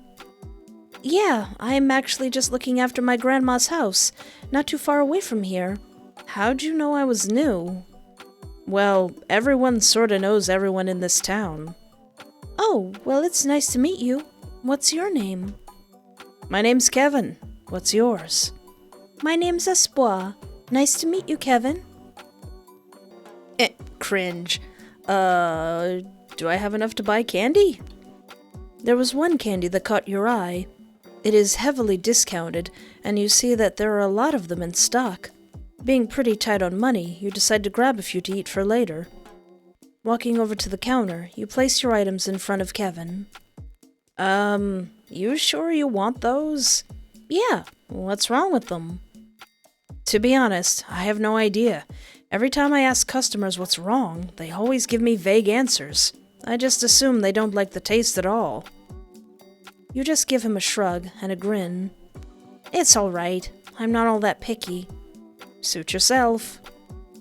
Kevin places your items in a brown paper bag with a pink bow and tells you the total. You hand over the cash you had in your pocket, hoping it was enough. Luckily, it was. Spend the rest of my food money on candy. Alright, here you go. Thanks for coming in. Come again soon. Thanks, Kevin. See you around. How nice. You wave goodbye to the store clerk. As you left, you saw the ad posted on the door about a new position opening on a tear-off flyer. Ripping one off, you placed it in your pocket and took a step outside the candy store. The sky was pitch black, and you swore you heard a low rumble in the distance. Not spending too much time, you quickly made your way back home before you got caught in the rain. At least, you tried to. It was just a sprinkle until the rain began to pour down on you harder. Running down the sidewalk, you stomp on the wet pavement, trying to get back home as fast as you could. In the distance, a dark figure appears in front of you, making you stop in your tracks. From the poorly lit street, you could barely make out a silhouette of a large, heavy-set man, and you see a pair of horns coming out of his head. The figure starts to come towards you rapidly, and without another thought, you turn into a dark alley. Eventually, though, you come up to a dead end. Aw, man! Crap! Oh no! Him big! There were heavy sounds of footsteps behind you, getting closer and closer. Spinning your body around, you press your back against the wall. Oh, hi. You tremble where you stood, staring at the figure while they tower over you. If that wasn't creepy enough, the man also had a wide smile that was split across his face, showcasing all of his teeth to you. Did you know that blood is 10% of your body weight? No, I actually did not know that. 10%? Huh. I guess that's pretty interesting. Through the rain and thunder, you heard his voice. It was deep and laced with a southern drawl. The devil took a step forward, and you realized what he was holding in his hand. A knife. While the figure was closing in the gap between the two of you, you desperately tried to think of a plan to get out of there. Oh, throw the chocolate at him. Throw the candy. An idea quickly came to you. It wasn't foolproof, to say the least, but it was worth a shot. You swing the paper bag, throwing it at the demon's face as hard as you can, in hopes it would distract him. The red devil grunts right on impact, stumbling back while he holds his face. Taking this opportunity, you decide to make a run for it, but it was a fruitless attempt. You feel your arm getting a rough tug, and the man slams your back against the wall. Oh no! Are you just gonna let that candy get soaked in the rain? The devil bends down and picks up the now soaked paper bag off the ground. He opens it up, pulling out your discounted gummies. Knives. How fitting. Thanks for the treat, darling. The devil took this moment to eat your candy while you stood there, shivering in the rain and unable to escape. You gonna eat my candy right in front of me? He ate the gummies in handfuls after handfuls. Wait a minute. I'm suddenly remembering a story about a specific brand of gummies that do a specific thing specifically to stomachs. He ate the gummies in handfuls after handfuls. After he was almost done, he held the last knife gummy up, tossing the trash to the side as he stares back up at you with wide eyes. Well, it was knife to meet ya. But it's a darn shame we gotta cut things short. Ha ha ha. Ah, no. He threw the gummy into his mouth and starts to make his way closer to you, raising his actual knife in the air. Squeezing your eyes shut, you mentally prepare yourself for your demise.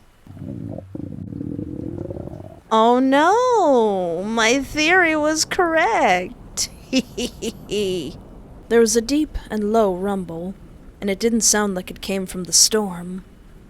Oh? Problem? Opening your eyes, you saw the demon standing there, frozen in place. He takes a couple of steps back away from you, while his face contorts, looking up. Stay right there, and don't move. The red devil turns around and ran off, leaving you in the alleyway. There was no way you were staying in the dark alleyway on your own, especially in the rain. Not listening to the man, you made your way back to the entrance. You made sure that there were no signs of the demon anywhere, and left the area immediately. You walk home unhurriedly despite the rain, hoping the cold rain will calm your head. Unfortunately, upon reaching your house, your attempts are proven futile.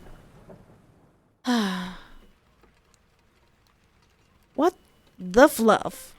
Why is a grown man running around in a Halloween costume by himself? Was he going to kill me? Was I going to die? Did I just escape death? I'm guessing if I didn't choose to buy the candy, I would have died. Does he live nearby? Will I run into him again? What am I going to do? I won't be able to recognize him without the mask. Taking a deep breath, you frown and rub your temples. There's no use in stressing now. Stress will only inhibit your ability to think. Suddenly, you became acutely aware of your sopping wet clothes. I should probably take a shower. And then bedtime. Wouldn't be able to sleep after that. What did they call the police? As you prepare for bed, your fears and apprehensions are slowly replaced with the anticipation of a new day. You decide to walk over to the window, hoping the soothing sound of rain will calm your nerves. You stare out of the window and notice Dang it! a dark figure down below, standing on the sidewalk. It was as if the figure was staring right at you. Furrowing your eyebrows, you lean a little closer to the window, trying to get a better look. Aw, dang it! A jolt of fear goes down your spine. You blink again. Aw, Dang it. Oh, you shook your head to yourself and let out a small laugh. It seems like your exhaustion was getting to you. No, I'd still be on a high alert. Heading over to your bed, you went underneath the safety of your soft covers. As you lay there, you look at the ceiling, waiting for sleep to overtake you. But it's hard to get any shut-eye when your brain is in turmoil. You start counting the stars. Barely managing to reach 100, you drift to sleep. Oh, okay. I actually survived through the day. Wowzers. You wake up the next day to the sound of birds and the warmth of sunlight bathing the room in an ethereal glow. Rubbing your eyes and looking around the room, you take in the sight. Last time I complimented the short one. What if I compliment the tall one? Looking over at the taller cop, you shot him a friendly grin. You got, really nice hair. What kind of brands have you been using? It seems like your compliment flattered the tall cop. In the meantime, the shorter cop beside him rolls his eyes. I've been using a new conditioner. I guess it's working pretty well, huh? Yeah, tell them about the devil guy, darn it. Alleyways? Most bodies were found in alleyways. I think the killer didn't want to go through the trouble of carrying the corpse. Clasping your chin, you hum and ruminate. Both cops perk up, looking at you with interest. They're desperate for any leads. You sigh and shake your head, your body slumping in defeat. I'm so sorry. I don't think the information I have will be of any use to your investigation. Jack's face sobers, while John exhales and rubs his temple. John grabs a notebook and shoots you a small smile. Any information is helpful. You should shoot your shot. You smile back at him and take a deep breath. I was walking last night when I was cornered by a man with a knife. He was about to stab me, but I managed to escape with my life thanks to quick thinking and some gummy candy. Gummy candy? Yes, he ate the whole bag but ended up getting an upset stomach and running to the nearest restroom. Both officers stare at you, dumbfounded. Is this a joke? You frown, offended by their How dare you not believe me? I would never lie about something so important. Fine. We'll give you the benefit of the doubt. Give us his description. You tap your chin and hum. John clicks his pen, preparing to write. He had a deep voice and a lovely accent. Very pleasant to the ears. Totally my type if it wasn't for the step. John clears his throat, ending your rambling. Can you give us a more practical description? Well, he was wearing a devil costume. I'm guessing middle-aged, probably between 40 and 50 years old. He smelled like pennies. John stops writing, and Jack squints his eyes, bewildered. This guy is your type? Shut up. Shut up.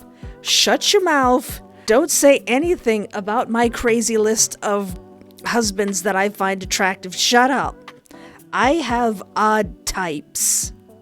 John nudges Jack on the shoulder. We've been here too long. It's time to get back to work. Jack nods and turns to you. We will keep your, account in mind. Stay safe. Oh, wait, before you go, here's a number to call if you ever have more info. Thank you. Have a nice day. Making fun of my types in, crazy stalker slasher fictional characters. You wave as they drive away. Are we not gonna do anything about that? Guess I have an excuse to try that burger place. Oh, okay. Walking for a block or two, you began to smell the savory and mouth-watering scent of grilled meat. Looking up, you saw a large Boys and Grills sign in big white letters. Seeing the door right in front of you, you push it open. Oh. A small little bell rings in your ears as you walk in. Immediately, you notice the style of the restaurant. It has a retro vibe to it, something you don't see often nowadays. I love those kinds of restaurants. There was a man standing behind the counter across from you. He has a wide smile on his face, a notebook ready in hand. Hey there. Welcome to Boys and Grills. What can I... Oh. You're right, he did. You gave me them gummy bears. Get for ya. Gosh, he's cute. Too bad he's gonna murder me. You stare at the menu on the wall, looking at all of the different options that the restaurant has to offer. I kind of want to flirt with him now. I want to flirt with him. I want to make it extra weird. Are you on the menu? You place your hand on your chin and give the employee a mischievous grin. Are you on the menu?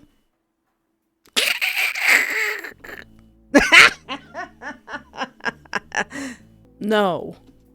Oh, sorry. Why don't you order some real food? I don't know. How do you know that I'm not a cannibal as well? You look tasty. Oh yeah, he'd slit my throat if I asked for anything vegan. I bet he'd hate that. What do you recommend, actually? The worker stares at you hard, and he grins. Well, I'm glad you asked. I think you'll like the Big Boy Burger. It's a pretty special burger. Nothing like it. Why are you drooling, hun? You couldn't help but chuckle and give him a nod. Sure, sounds good. He roughly scribbles down your order on the notepad. You hear the lid of his pencil break. Oh no! I'm in danger! He briefly pauses and looks back up at you. Can I get you anything else? Taking a moment, you decide you didn't want anything else and shook your head. Nope, that'll be all. Gotcha. Coming right up. You sat at the red stool at the counter, waiting patiently for your food to be brought out to you. The smell of cooking meat, coming from the back, made your stomach tighten in itself, wanting food desperately. Looking around, you didn't see anyone else working. It seems like this employee was the only one running the restaurant today. It didn't take too long, and the man came out of the kitchen, placing a plate with a large, juicy burger in front of you. Ooh. You could feel your mouth salivating as you stared at the burger. It was almost as if it was mesmerizing you with its smell. Picking it up, you take a bite of the burger. You sound a hum as the flavor occupied your taste buds. Now, I know that's a very special burger, but, even my mouth is kind of watering. It has a distinct taste to it, not quite like a burger you've ever tried before. While you're savoring the taste, the man was giving you a proud look. So, what do you think? It's great. It could be because I'm starving, but... His hard stare softens a bit as he blinks. He seems to appreciate your answer. At least, you hope that it did. I'm glad. While you are eating, the man studies you. Have we met before? No, I would have noticed someone as big and cute as you. Are you sure you're not on the menu? After dabbing your mouth with a napkin, you shake your head. Nope, I don't think so. I just moved into my house yesterday. Well, technically it's my grandma's. I'm just looking after it while she's gone. My name is Espoir. What's your name? Bob. It's nice to meet you, Bob. Same to you. You decide to continue on conversing with him. Might as well get to know at least one person in this town. Am I still gonna give him my number? Ask what he does in his free time. Oh dear. So, Bob, what do you do during your free time? Bob seemed to take a moment, tapping his finger on the counter as he hums in thought. It looks like he found an answer. I enjoy cooking, and I think I'm pretty good at trivia. Want to know some facts? Sure. You give Bob an excited nod. A smirk appears on his face as he spoke. Did you know that executioners used to harvest human fat and sell it as medicine? Cool. Raise your hand in the comments if you hear Bob's voice every time you read the words, "Did you know?" Cool, I learned something new. I think I've heard that before. You stare at him, impressed with the fact. That's really interesting. I didn't know that. Guess you learn something new every day. Bob nods as he hums, still staring down at you while his wide, toothy grin was plastered on his face. So, got any plans to do in town? You shake your head, deciding to be honest with him. Not really, no. I just don't have any clue on what to do in town, and I kind of also don't have any friends. Pausing for a second, you give Bob a hopeful look.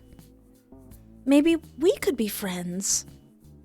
You don't seem to like that idea very much. Bob smiles at you, but it seems a bit off. He just stares at you, like he was studying you. The silence was almost deafening. Eventually, he gives you an answer. That sounds great. You couldn't help yourself and smile with delight. It already felt like you were part of this new town. Pulling your phone out of your pocket, you got on your contacts app and then held it in front of Bob. Would you like to exchange numbers? Why not? Bob pulls out his own, and the two of you switch devices. I think I'll continue to flirt with him despite our previous, mishap. You type in your name and then your phone number. Right beside your name, you add some emojis that represent your personality. After you were done, you hand back Bob's phone to him. Because you skipped dinner last night, you're famished. You scarf down your food like a rabid animal. You lean back and sigh in contentment. You stick your hand in your pocket, pulling out some money. Here you go. It was nice talking to you, Bob. Oh, and by the way, keep the change. Hopping off the stool, you made your way towards the exit of the establishment. As you were about to pull open the door, Bob calls out to you. Oh, before you go, remember to be safe.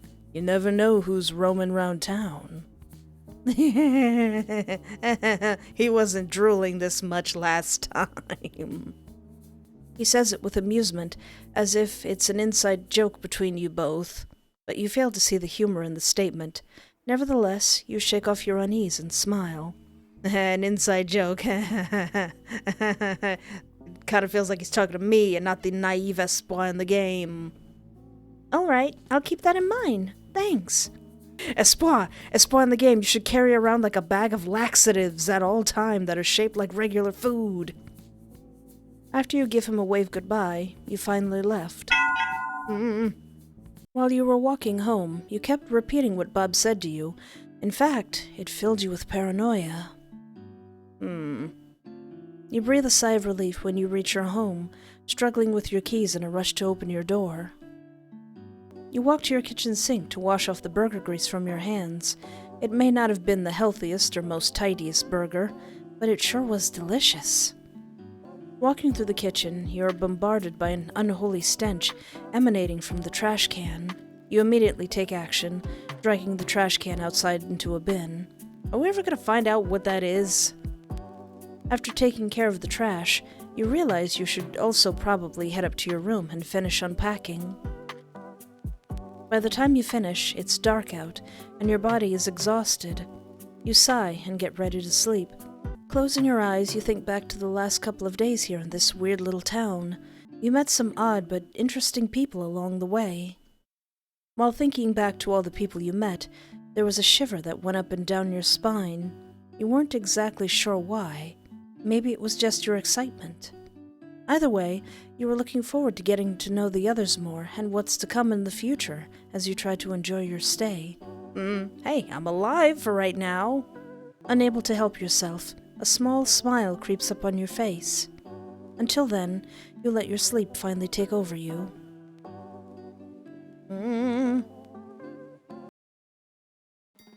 Alright, so getting my job at the candy place. Let's see if anything changes if I get these wrong. Do you have any customer service experience? No. Well, if this interview goes well enough, you're going to have a lot of it. What's your favorite candy? The kind that's in my mouth. Kevin raises an eyebrow at you and your answer. Weird way to say all candy, but, sure, I guess. Okay, last question. What's the best thing to wear to work? Your uniform, a smile, or a good attitude? Your uniform. As much as I think this should be the answer, unfortunately, my boss requires me to say it's a smile. He shrugs. Good try, though. Alright, you got the job anyway.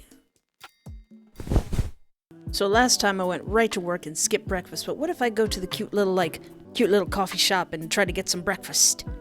Well, it is your first day of work after all, which means that you deserve a little treat. And a warm meal sounds much nicer than just candy again. Oh yeah, 'cause I didn't eat last time. You look both ways before you cross the street. Very important. Approaching the coffee shop. Even with the dreary fog outside, there's a gentle atmosphere emanating from the building.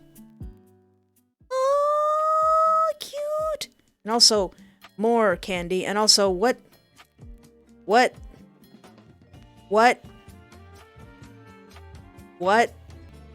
Okay, what kind of establishment is this? Upon entering the building, you feel a lovely warmth hit you, carrying the smell of coffee and baked goods. You make your way up to the counter, and the cashier greets you. She has wildly colored hair, with bits of brown, orange, and black all swirling about. Her smile grows wider seeing you approach, a bit of rosiness in her cheeks. She's precious! Hello. How are you this morning? Oh, I'm pretty good. Just a little hungry is all. I know how that is. I feel that way when I'm watching the oven while I'm baking. Oh, yummy desserts. So close, yet so far. Anyways, I'm Koo. Oh, what can I get you today?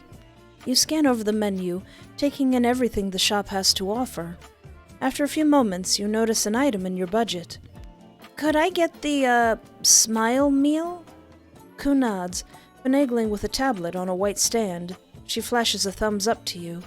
Sure thing. She finishes typing and turns the tablet to you. There, you can go ahead and pay, and I'll have that right out to you. As you pay for your breakfast, you notice Koo cocks her head, her eyes taking you in. By the way, I don't think I've seen you around town before. Are you a tourist? You explain how you've only just moved here and are finally settling in. I gotcha. I feel silly asking if you were a tourist. We're not much of a landmark town. I can imagine, but I like that it's small. It's quiet, and I get to know people here better. You finish paying, and Koo turns to work on your food. She's still listening, offering small glimpses as she sorts through various food items. And you definitely have a variety of food items. Get to know people? Like who? Well, there's my buddy Bob. Do you know Bob? Oh, Velseb? Yeah, I stopped by his restaurant a while ago. Out of all the people to meet here... Koo pauses, beaming as she places some of your food into a box. You picked one of the sweetest. Aww. Yeah, he was really welcoming. Nice to talk to, too. I bet. He always takes time to talk with customers, even when it's getting busy. And he's so funny. I never knew one man could know so much about such weird things. Yeah, he seems interesting. Anyways, here's your food. She hands you a cup of coffee and a small box. Oh. There are a few baked goods wedged inside, and you feel your mouth water at the lovely aroma. Just as you're about to nab your first treat, though, you notice something squishy sticking out amongst the pastries. You pick the thing up, inspecting it. It's a small and fuzzy keychain in a weird shape. It isn't until you rotate it in your fingertips that you see what it is. A little ham. Oh. Yeah, silly, I know. We had a bunch of these left over after promoting some show that was canceled after one season. Huh. It's pretty cute, at least. You put it back into the box, catching the time on a clock as you glance around the restaurant. Your shift starts in 10 minutes. You should get going. You definitely wouldn't want to be late on your first day. Oh shoot, I gotta go. You secure your box closed, but not before removing a croissant as you hurriedly make your way towards the entrance. You call your thanks over your shoulder as you sprint out of the door, shoving the warm bread into your mouth. Of course! See ya! Deku waves goodbye as you disappear from sight, the bell on the door jingling cheerfully. Oh, I made a friend and got a snack.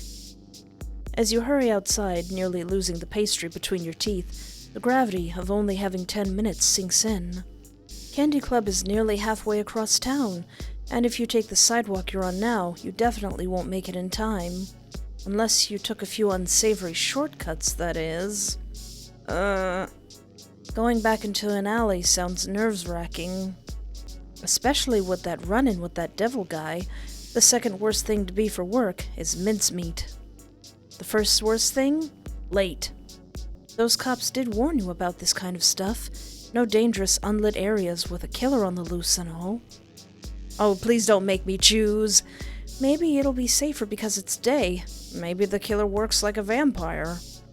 The thought of darting through alleyways with the chance of coming face to face with the devil guy unsettled you, but a food service worker has gotta do what a food service worker has gotta do.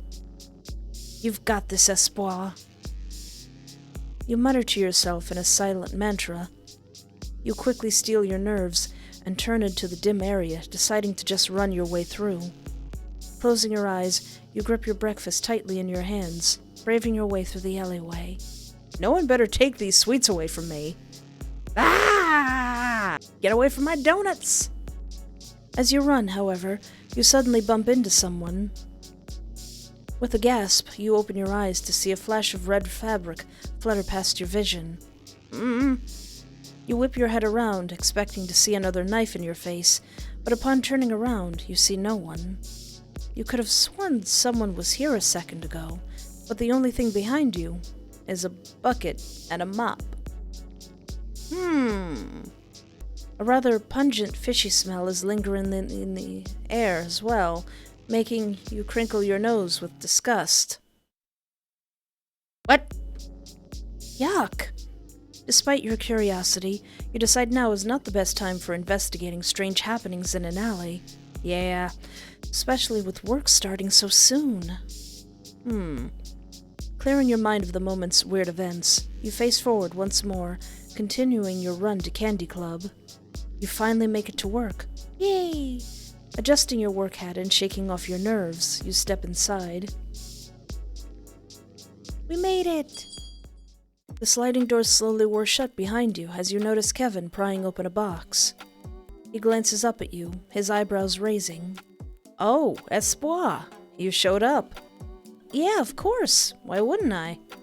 Kevin shrugs, getting the box open and organizing the candy boxes inside. You can't ever be too hopeful, you know. Aw. This is getting pretty boring. Just as you feel your eyes nearly droop shut, a familiar whir catches your ears. It's a customer. Oh, not just any customer. It's Bob. Oh, Oh, great heaven! Hey, Bob. He did a little... Oh, no. Bob! You wave at him, and he notices you, his eyebrows darting up. The corners of his lips squirm into a grimace as he freezes, arms held tight against his round frame. I want my arms to be held tight around his large frame. I didn't pin you as a sweets kind of guy. Just... There's a Bob face in that lollipop. Was that always there? It wasn't. Ah, sneaky. Just as quickly as he walked in, Bob pivots on his heel and makes a beeline for the door. No! Don't run away! But wait, Bob, I'm Espoir from the other night. If he heard you, he doesn't make any effort to show it. What's going on with him? Did I do something? Maybe he's embarrassed that I know he likes candy. Oh no! I've got to say something. Shouldn't be giving out discounts that I don't have. Well, I guess. Where are you going? I was gonna let you leave, but wait. Where are you going? Bob shoots back an answer quickly. Keys left in the ignition. You gesture towards Bob's hand.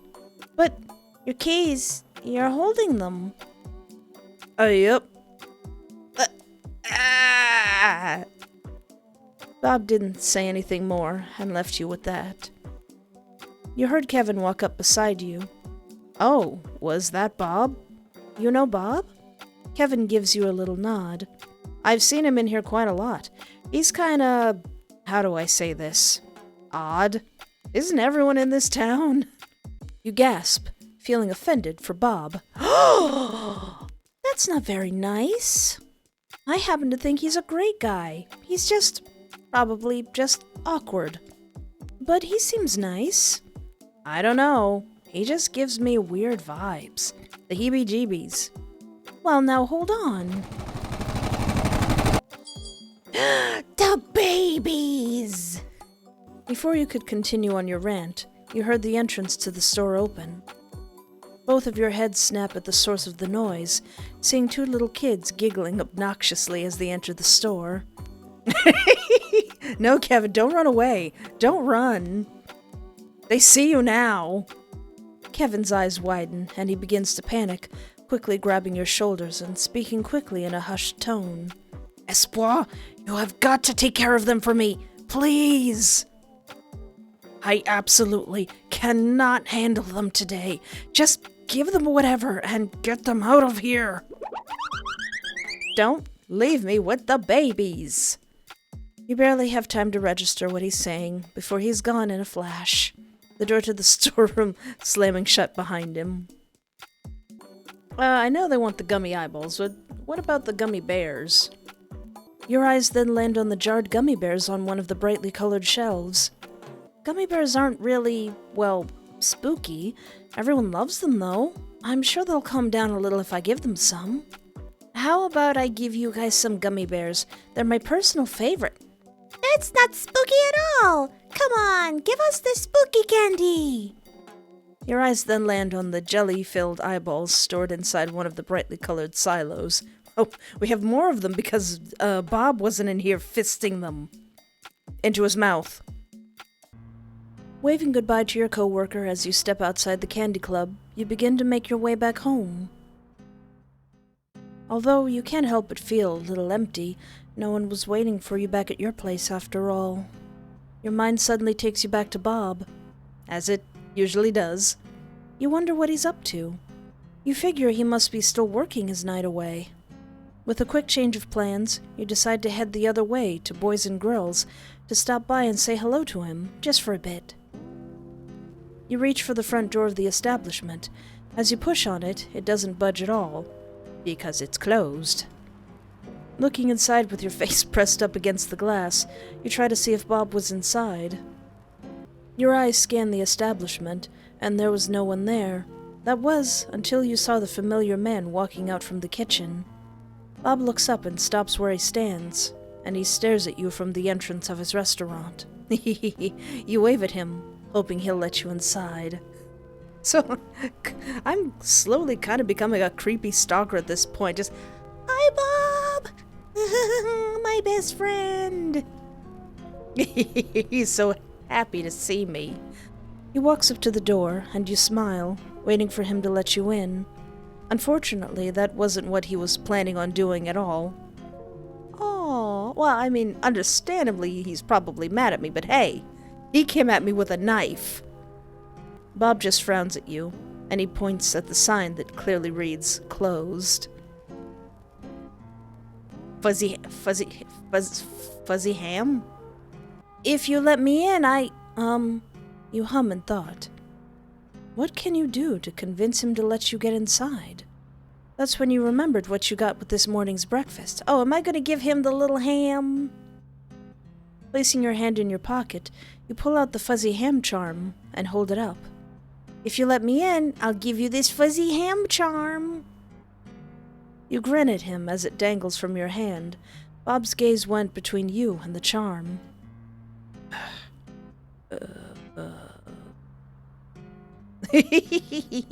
Got him. A weight of the man's heart is through his fuzzy ham. He briefly closes his eyes as he sighs, grumbling underneath his breath. Bob unlocks the door and, reaching for the handle, pulls it open. Thanks! And just like I promised, here's the charm. Your fuzzy ham, sir. You hand him the fuzzy ham, and he took it off you. Standing there, you smile at him, waiting for him to tell you to come inside. Is he gonna slam the door in my face? Well, are you just gonna stand there, or? Oh, right, sorry. Whoops, thought he was going to invite me in. Alright, so what do you want? Can't you see we're closed? You gave him a flustered shrug as you chuckled. I was lonely, and just thought I could swing by and see you. Bob gives a humored scoff. And you picked me? He stares down at you for a moment with a blank expression, but then he begins to smile as it starts to stretch out into a grin. You shrug again. I mean, yeah, you seem pretty cool and, like, you're nice to hang around. I don't think I've heard that one before. Bob takes a few steps closer towards you, closing in the gap between you and him.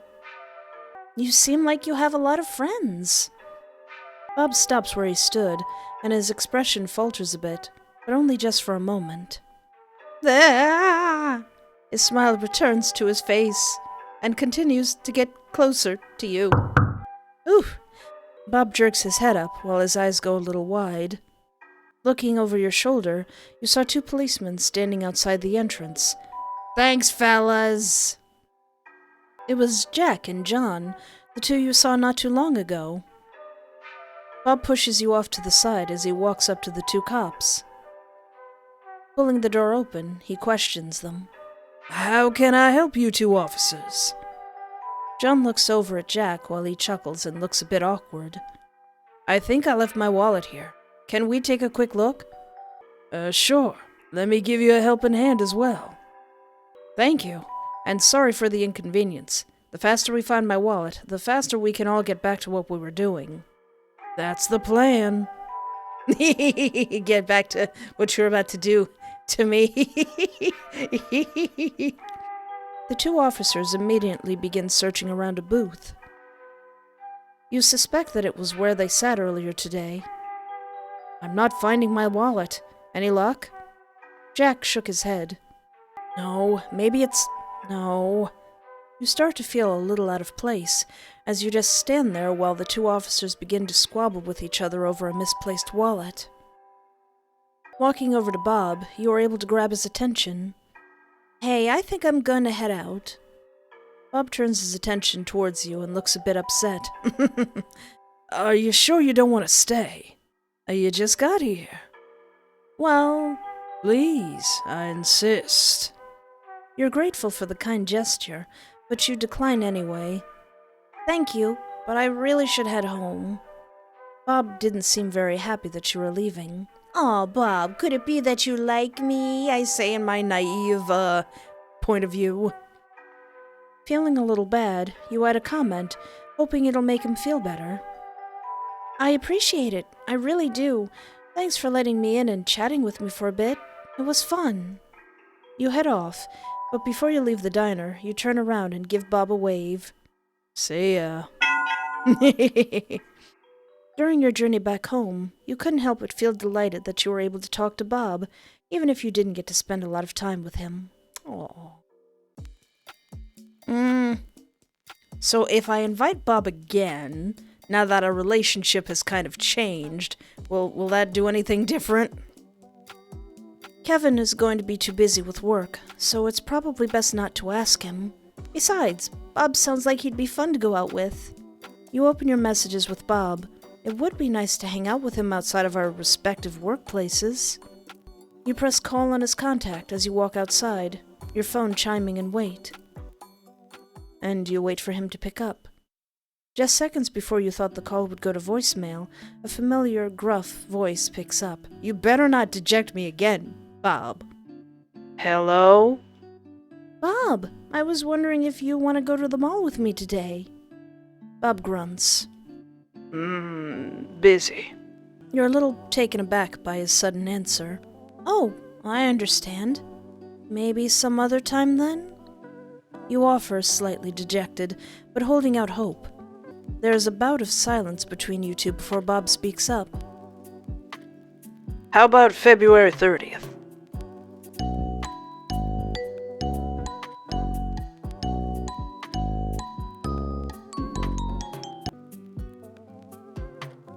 I'm going to kill you.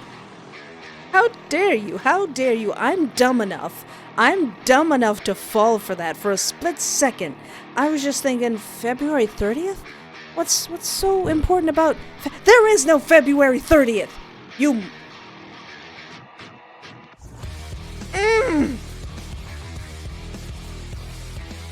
That's making me almost not like you, Bob. Just for that, I'm gonna flirt with you even harder.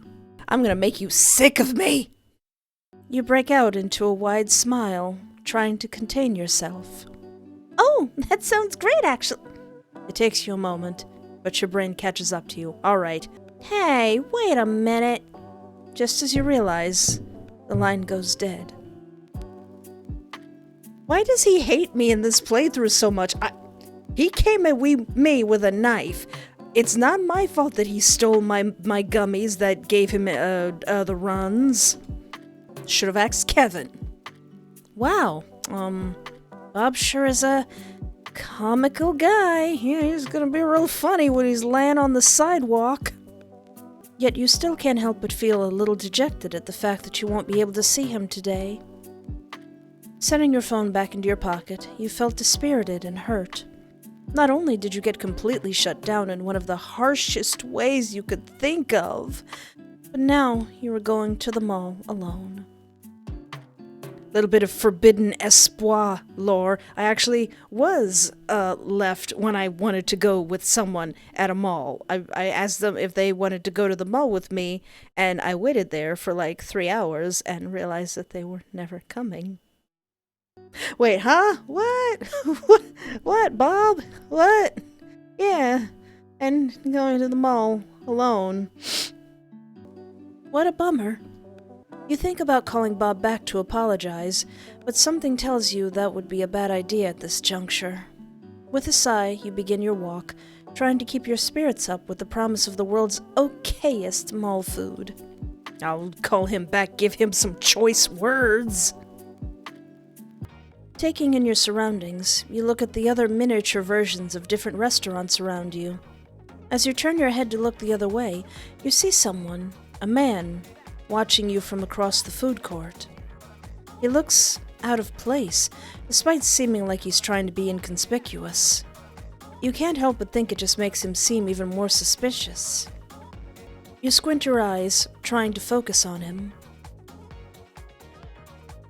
Oh no!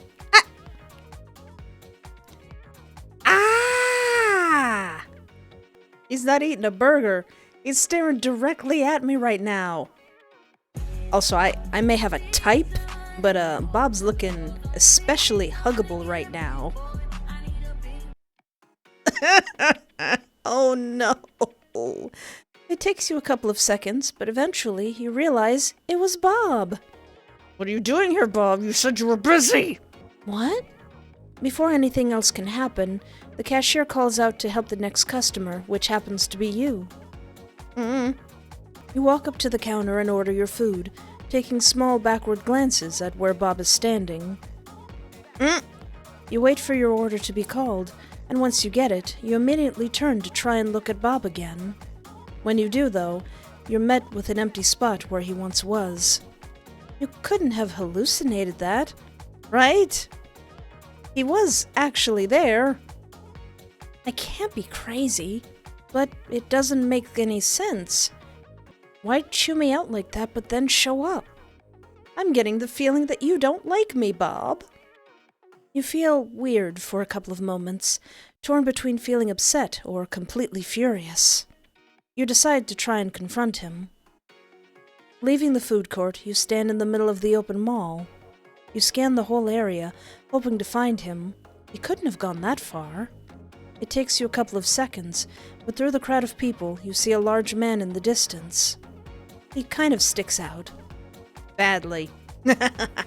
You start making a beeline towards him as you glare a hole into the back of his head. Listen, you! I'm actually mad. It's one thing to prey on my naivete. As you approach, Bob must have sensed something was up. He turns slightly, looking over his shoulder and meeting your gaze for half a second. Turning to face forward again, he completely ignores you, continuing to weave through the crowd. You're leading me somewhere, aren't you? Wow, how rude. This won't stop you, though. He's totally leading me somewhere. You pick up your pace as you continue to follow Bob, determined to catch up with him. Just as you get close enough, a group of people come out of a store and block your pathway. You apologize absent-mindedly, craning your neck to get Bob back into your view. Fortunately, you catch a glimpse of him as he slinks into a storefront. When you're finally able to maneuver yourself through the rest of the crowd, you walk up to where you saw Bob enter. Uh-oh. It wasn't a store like you originally thought, but an arcade. An old one. Entering the space, the overlapping sounds of games and their music fill your ears. The arcade is dimly lit, save the ambient backlight. Oh, I remember that. You start to look around a bit at the arcade games, getting distracted by the flashing lights and sounds. Turning the corner, you bump into something pretty solid, but squishy. Eee, solid and squishy. Sorry, Oh, hi.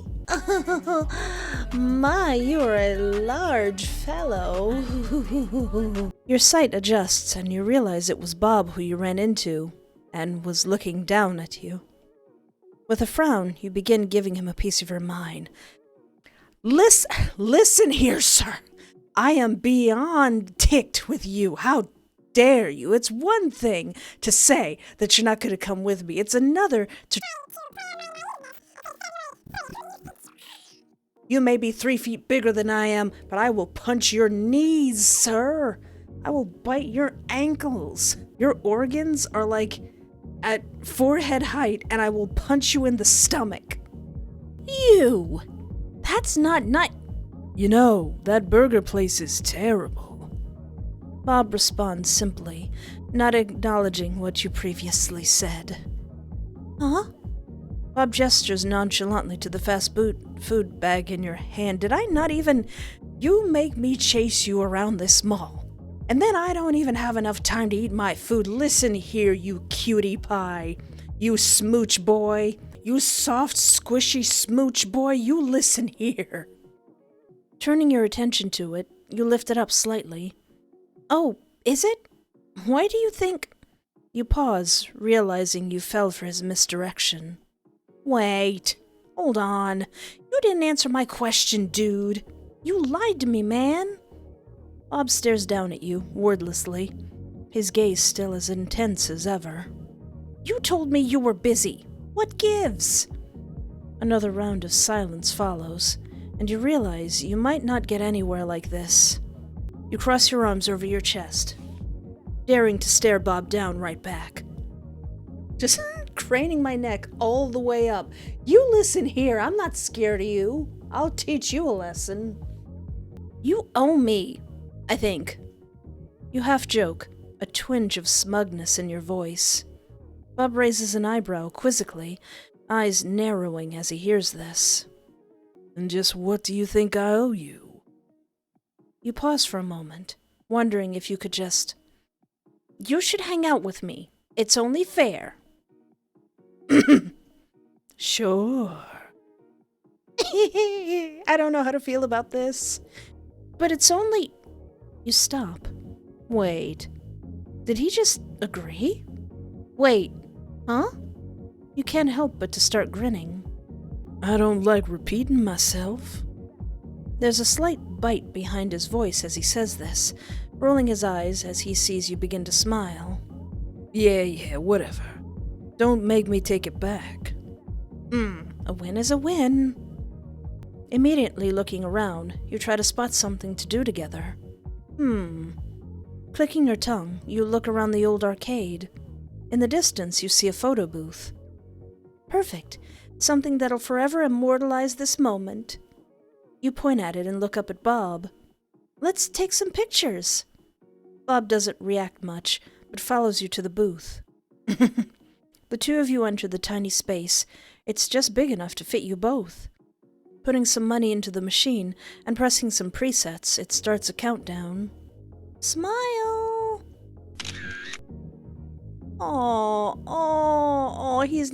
He's not enjoying it this time. Bob, why won't you be my friend? Oh, he looked great.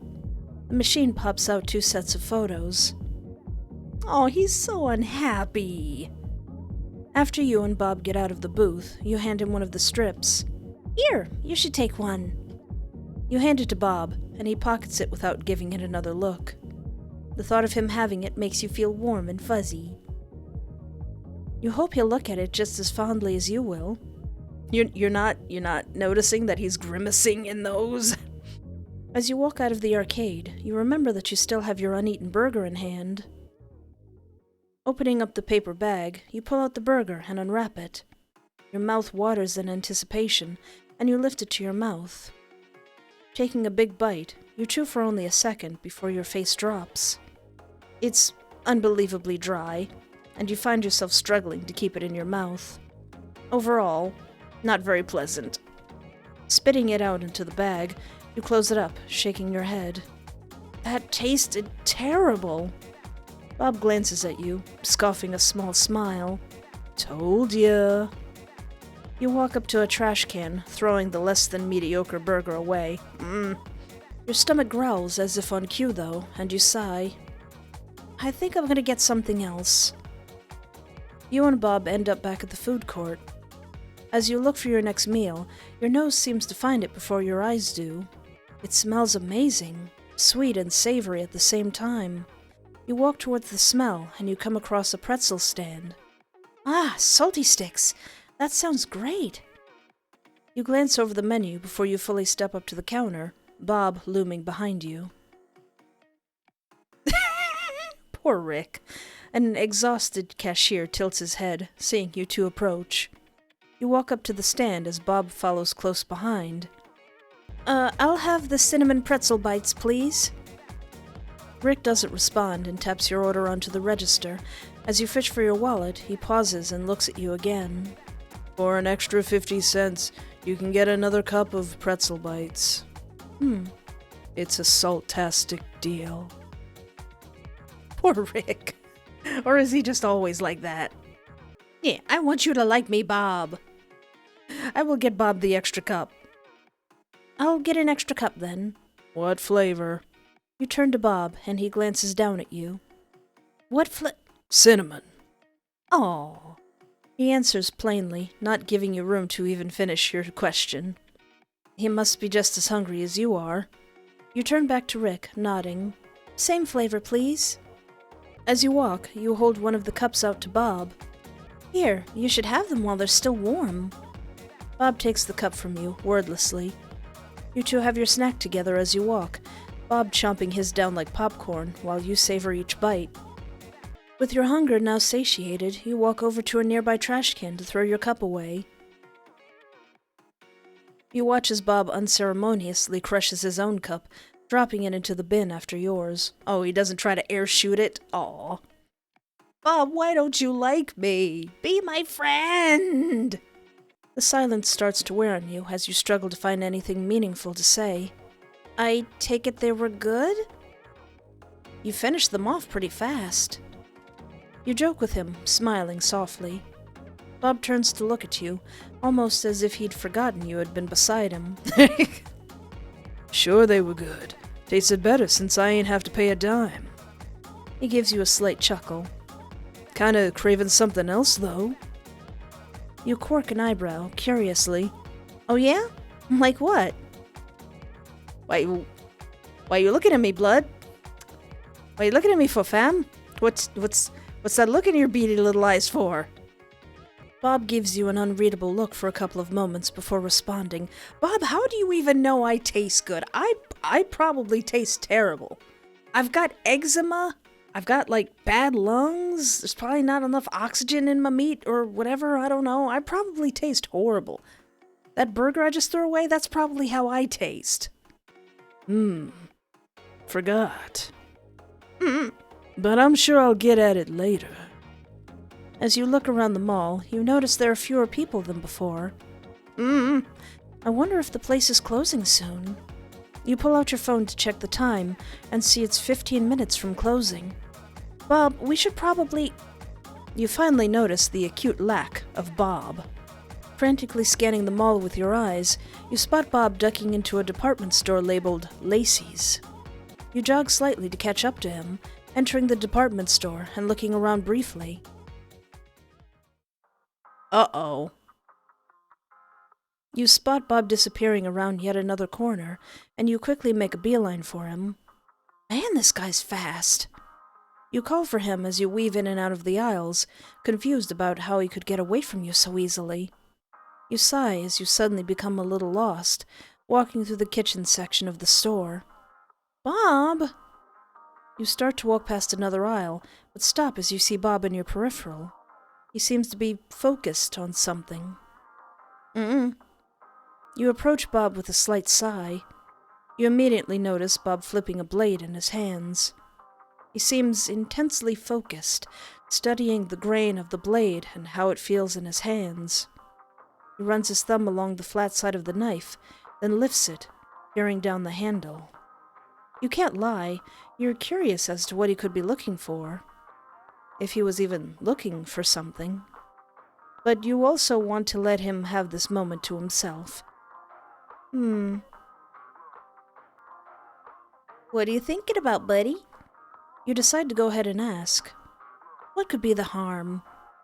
What are you thinking about? Bob offers nothing but a small glance in your general direction before looking back at the knife in his hands. Nothing? It sure looks like you've got some... Ah! You get cut short as Bob suddenly jerks his head to you, pointing the knife at your neck. Have you ever been quiet in your stupid little miserable life? Now, Bob, you're just playing hard to get. All of your words ball up in your throat, the growing pit of anxiety in your stomach causing you to freeze up. Your gaze runs from the knife to Bob's face, and back again, and you feel your heartbeat slam against your rib cage. Bob smirks a little, taking great pride in finally getting you to shut up. Much better. Bob laughs, wry and clearly mocking you. If only you could be like this all the time. Hey, shut up. Still mad about that February 30th thing. He slowly pulls the knife away from your trembling throat, returning to his stance from before. He quietly admires the knife for a little longer, before glimpsing up at you. You're still frozen, a look of disbelief and confusion still on your face. Bob laughs again, but this time it feels different. Weightier, almost as if he thought of an inside joke between you and him. You don't think you could possibly find anything funny at this moment, and you find yourself taking a shaky step backwards. Bob returns the knife to its display with an amused laugh. He seems happy. You want to speak, yet his words rattle around in your head on repeat. That and the intense feeling of cottonmouth stops you completely. You think it's for the best. Attention shoppers! GTFO! That was your cue to start leaving, you suppose.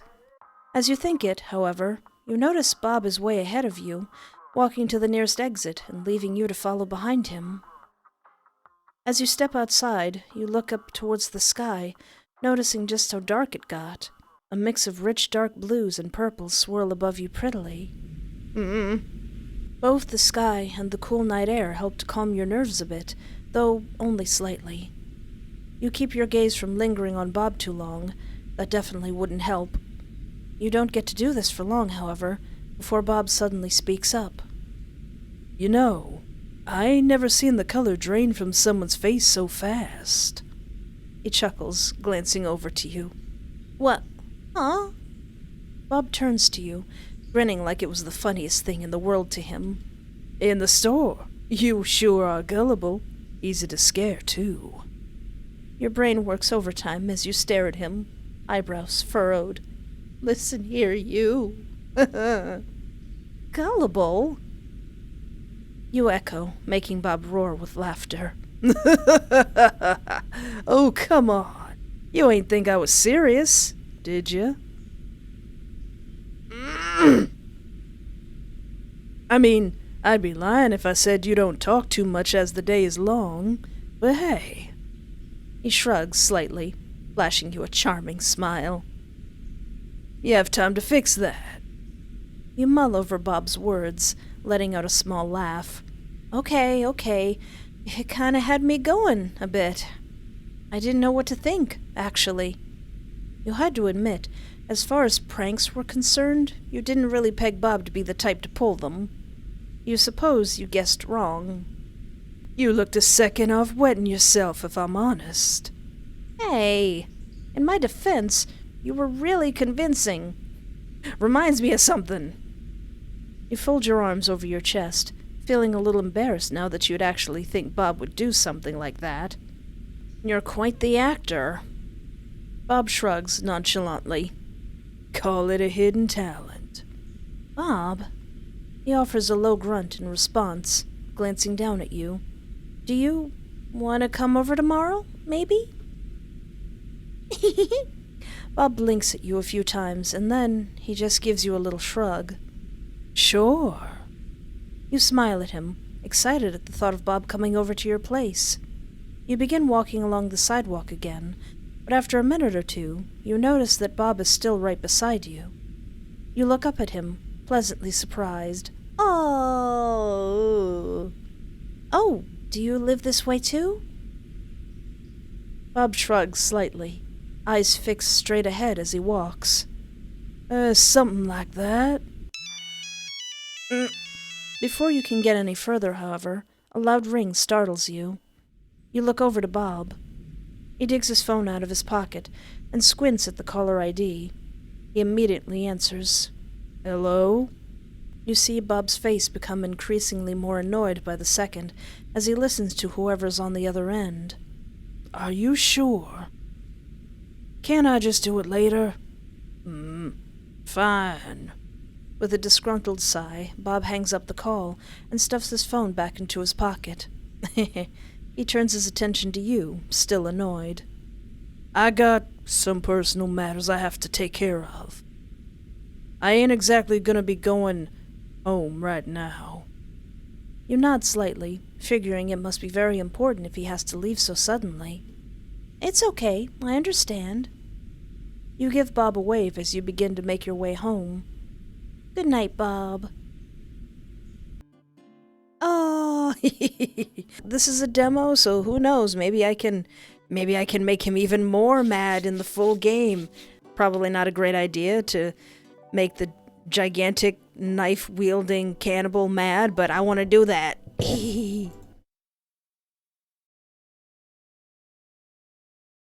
I want to go back and see what are the other choices I could have made. What if I let him look through the knives quietly, since he doesn't like me talking so much? You remain quiet as you continue to watch him. His eyes glaze over, as if he's daydreaming, his thumb and forefinger sliding back and forth across the knife's blade. You almost forget that you're staring at him until he turns to you, quick and calculated.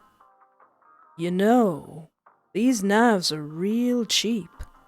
Oh, really? Aw, do you want me to buy you a knife? He tilts the knife upward, letting it catch the light from the fluorescence above. It glints and glitters threateningly as you watch. The steel, that's why. Ain't worth a darn, really. He mutters, bringing it back down and laying it flat across his palm. Handle's too slippery, too. No real grip. And I just know the edge retention is F all. Edge retention? You echo, wanting to show him you're actively engaged and listening. Yeah, just a couple of uses, and the blade's fluffed till you resharpen. Oh, yeah, that is... Bob! Bob suddenly points the knife at you. Till then, I suppose it's just as dull as you. Now, I hope you mean dull, as in boring, and not dull, as in stupid, because I may be stupid. I may be stupid. Bob laughs out loud at his own joke, which you take slight offense to. I take great offense to it. But I doubt you wouldn't have known any of that. How do you know? You're soft. You're soft.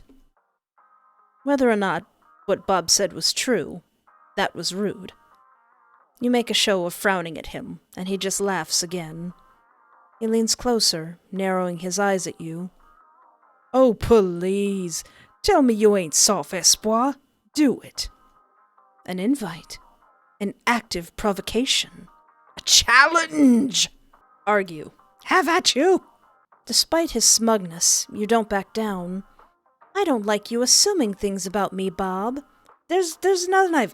Grab another knife. Challenge him! Bob raises the knife a little at this, its tip a tad closer to you as his smile lifts. It almost splits his face at this point. And what are you gonna do about it, His tone is patronizing, and you don't take kindly to it one bit.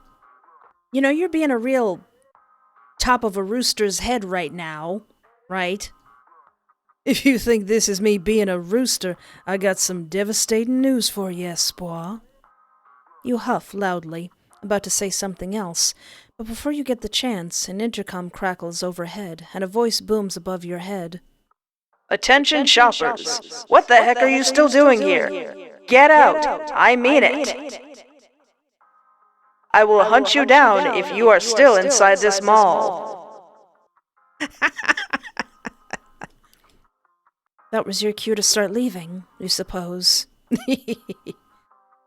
The cool night air brings a pleasant chill to your skin, and you sidle up to Bob, who is looking at you expectantly.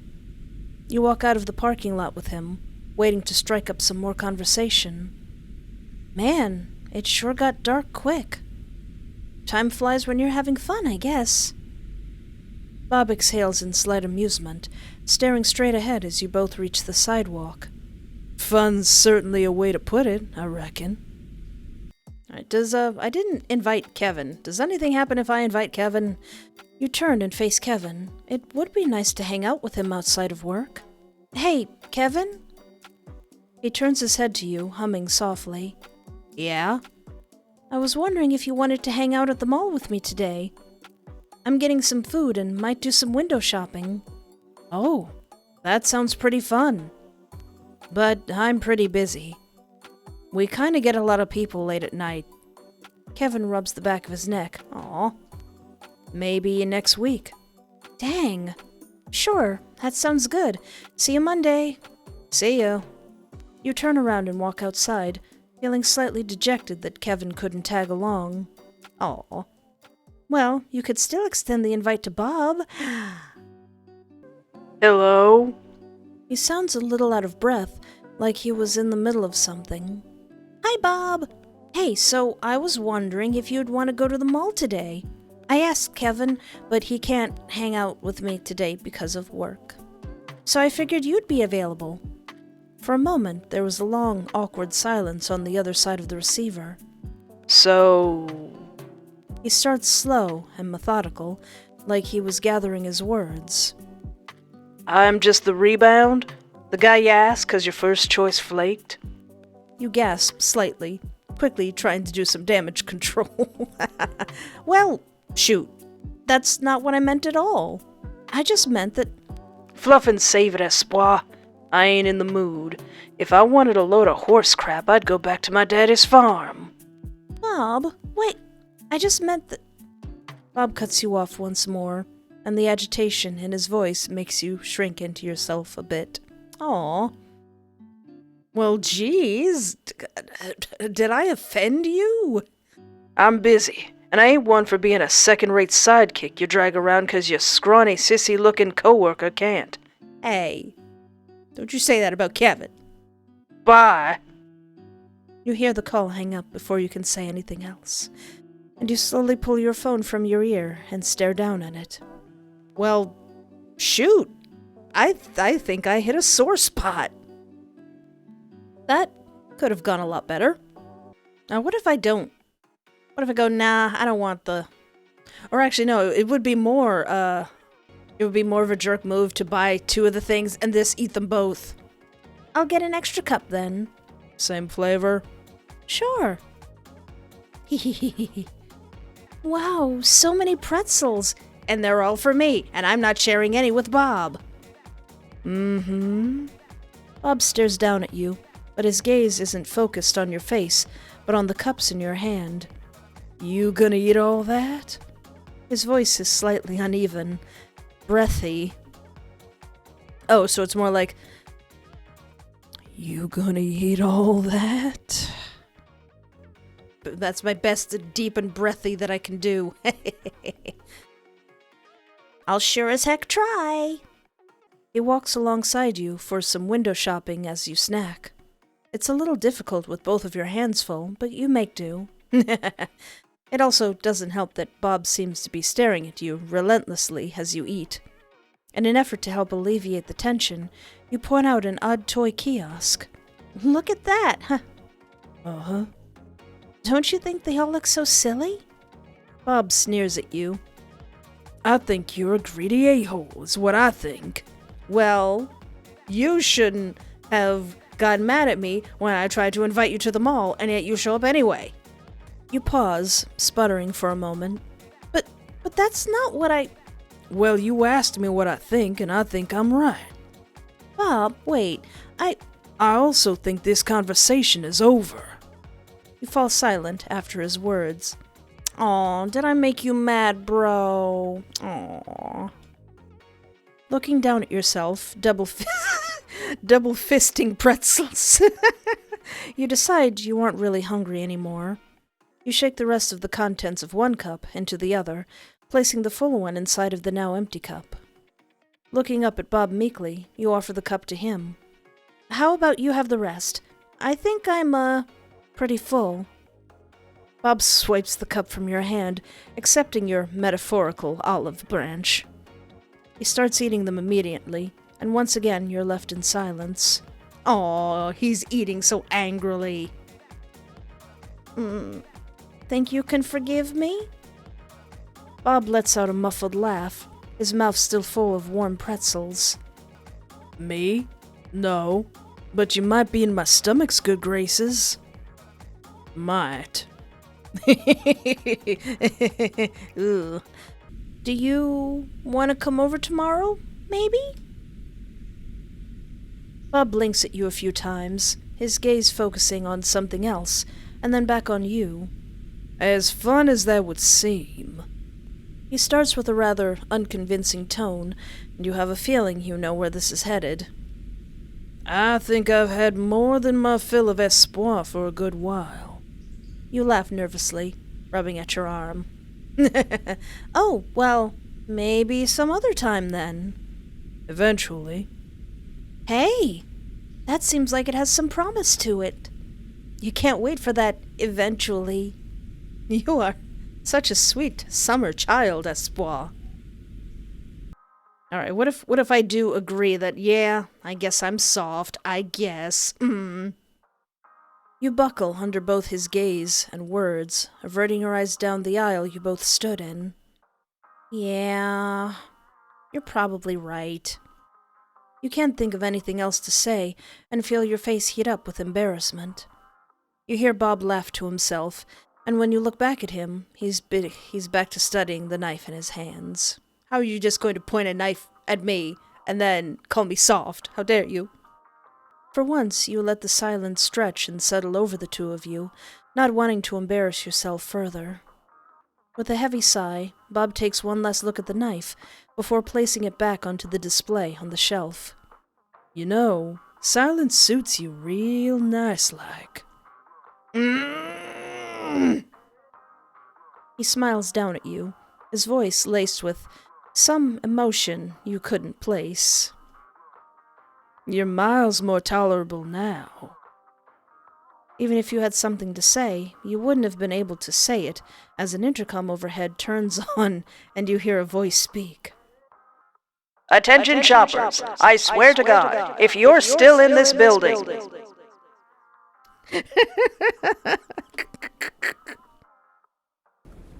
Oh yeah, I threw the candy. One thing, I guess, if I don't throw the candy, I have the option of running, which probably isn't going to end up very good either way. Your eyes bounce around the area, looking around your surroundings. There you saw it, a small gap where you could push the demon and make a run for it. While the man was making his way to you, you ran forward and pushed him back. The demon stumbled backwards and grunts on impact. Taking the opportunity now, you ran for it. Ah! Ah! Think you can run from me? There was a strong tug on your arm, and before you realize what was happening, the man slams you back against the wall where you last stood. That wasn't very smart of you, darling. No! Ah! How dare you? How dare you? Alright, going all the way back to the very beginning. Since he doesn't hate me, what if I say, "Are you on the menu, sweetheart?" His eyes became wide, along with his smile. "Oh, darling, you hardly know me." It was love at first sight. He stares at you and cocks his head to the side, inquisitively scanning you with his eyes. "But what can I really get for a sweet thing like yourself?" You smile back at him and respond to him with a shrug. "Well, anything you make is probably delicious." "Oh, I bet he's an amazing cook." The man hums to himself and glances to the side. He then perks up, turning his attention back to you. "I think I got just the burger. I'll even add some extra for you." Oh, okay, I'll give it a shot. Thank you. The employee gives you a nod and disappears into the kitchen while you wait on the counter. To kill some time, you scroll through your phone. You could feel your stomach rumbling within you, hungry for food as you smell the savory aroma of meat cooking from the kitchen.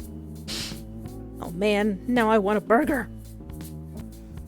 "Here you go, darling. It's on the house." Oh, is he being a little more flirty? Can I get him to actually like me? You don't have to do that. "Don't worry about it. I insist." "Thank you. That's very kind of you." You pick it up and take a bite of the burger. You sound a hum while the flavor occupies your taste buds. It has a distinct taste to it, not quite like any burger you've ever tried before. While you were savoring the taste, the man was giving you a proud look. Oh. "So, what do you think?" It's great, and I want to eat one too. Wait, no I don't. Now that I know what it probably is. His face lights up, and you saw his smile stretch across his face. It was clear that the man was very satisfied with your answer. "Told you it was the best." Ask him what he does in his free time. Maybe he'll give me a different answer since he doesn't hate me this time. So, Bob, what do you do during your free time? Bob seems to take a moment, tapping his finger on the counter as he hums in thought. It looks like he found his answer, and smiled at you widely. "I enjoy cooking, and I think I'm pretty good at cooking trivia. Want to know some facts?" You give Bob an excited nod. A smirk appears on his face as he spoke. "Did you know that the word sweetbread is a culinary term for the thymus and pancreas gland of an animal?" I actually did know that. I actually did. It's considered a delicacy in many parts of the world. I actually knew that. You give him a little lazy shrug. I already knew that. I mean, it's still cool that I knew that. Oh, wait, did that upset him? No! Bob raises a brow while his eyes bore into you, making you shift your weight in your seat awkwardly. Uh-huh. Why do I have a feeling that you're lying? No, I'm not. I swear I knew that. It's from that guy on TikTok who talks about mountain chickens. What do you think sweetbread is? Sweet bread. That's what I thought, but no, it's cow pancreas! He had one about sweetbread. I'm not. You broke eye contact with him, unable to keep up with the uncomfortable feeling. How about you give me a fact? You seem like you know a thing or two. There wasn't much else you could say. Struggling to find a fact, you just make up an excuse. Oh no, I got some facts for you. When you kiss, 2 million germs are exchanged between your mouths. Mame toshiki la la la. There wasn't much else you could say. Struggling to find a fact, you just made up an excuse. That was the only fact I knew. Right. Well, enough about me. What about you? You want them gummy eyeballs, don't you? Don't you, Bob? I know you do. Oh, what do you think about these? Getting out a bag of jelly-filled gummy eyeballs, you place them in front of you. Oh. Bob grins widely as he gawks at the candies. A sliver of drool appears and slips past his bottom lip. You could hear his breathing, which was much heavier. Good choice. Oh. Bob grabs them and immediately starts to munch on them, taking the candies by the handfuls. I let him enjoy them in peace and see what happens. Nah, you decide not to say anything, just letting him enjoy the moment. You watch Bob place the last fistful of candy into his mouth. Ugh, just eating that much candy all at once, ugh. After he finishes eating them, he lets out a satisfied sigh and hums. Now that hit the spot. You begin to awkwardly shift your weight. Of course, you didn't want to ask him, but you still have a job to do. Can you please pay for the candies? Oh, right. Bob stuffs his hand into his pocket, grabbing a crinkled-up bill. He holds it in front of you. Taking the money from Bob, you took notice that there was a weird, almost damp feeling to it. So I think last time I asked Kevin about work, what if I asked Kevin about Bob? What you think about Bob? So, is Bob a regular? Oh, yeah, he is. He always buys a ton of candy every couple of days. He kinda gives me the creeps. Really? I guess I don't really see him that way. He seems nice. Your coworker scoffs, looking at you with a raised eyebrow. I think you may need to get your eyes checked or something. Either way, he isn't even the worst customer to come in here. You tilt your head curiously. What do you mean? Oh, dude, where do I start? This town is full of weirdos. We haven't even said anything about the guy in the free candy van. That was one of the suckiest burgers I've ever had. Yeah, now that I know that it actually did suck. You giggle. I mean, that makes sense. Nothing compares to your burgers. Bob grins, a proud look on his face. You're dang right. With a hum, you take a look around the mall. You want to see what else the mall has to offer. What's in the retro cabinet? A game immediately catches your eye, and you feel as if it's calling out to you. Ooh. Wanting to have a better look, you walk up to it, reading the name. Meat Beaters 2, Barbecue Beatdown. Barbecue Beatdown. That sounds delicious. The game looks like it was very well loved. It has some wear and tear on it, seemingly played by many people over the years. Bob stands next to the game and gives it a few taps, whistling as he takes it in.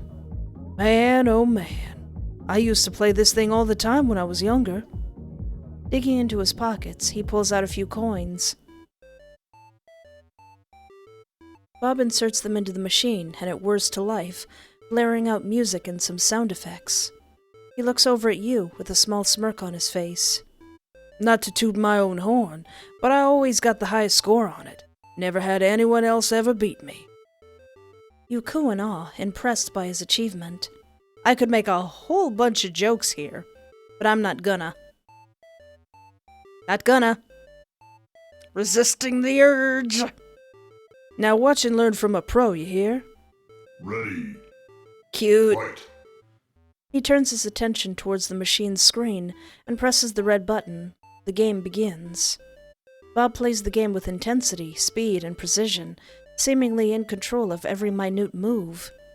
His skill is mesmerizing as he quickly maneuvers his character around the screen, delivering a non-stop onslaught to the meat-themed baddies in the game.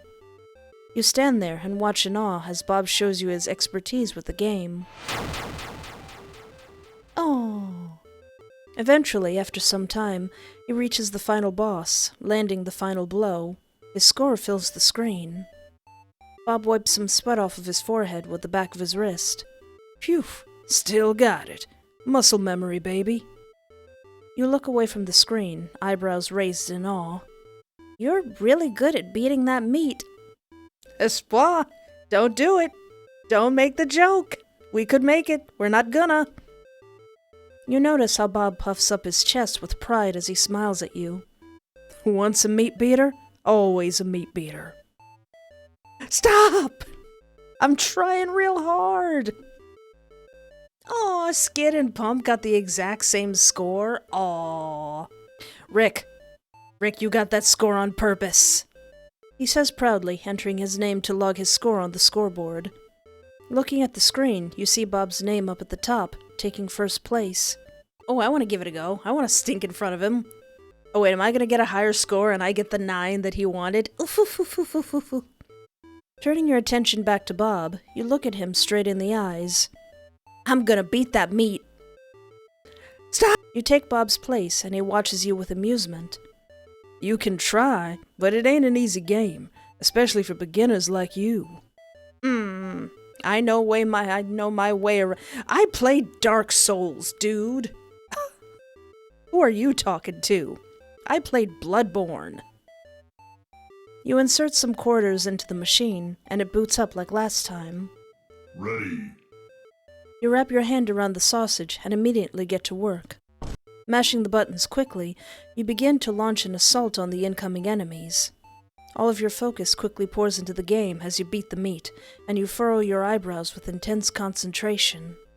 You notice the levels become much more advanced and more intense than the next, but somehow you're able to pass each one. As you expertly move your hands, you finish off the hog and lamb fries. Oh no! Dumb. Well, yeah. The scoreboard pops up, and you turn your head towards Bob with a grin after entering your initials. Bob stares at the screen, and then back at you. Bob, don't kill me. Don't kill me right here and now. I just beat your high score. You brag, very satisfied with yourself. Bob glares at you so hard that if he could, you're sure he would have set your head on fire. Bob, come on now. Maybe you shouldn't have tried so hard. I wanted to impress my meat boyfriend.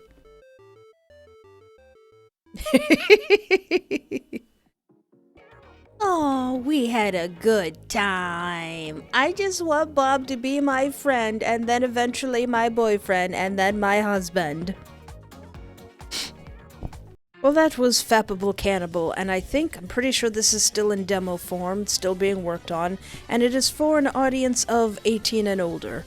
So are you also a Bob Velseb enjoyer? Let me know in the comments. Hehe, because I am. Attention shoppers. I swear. Attention.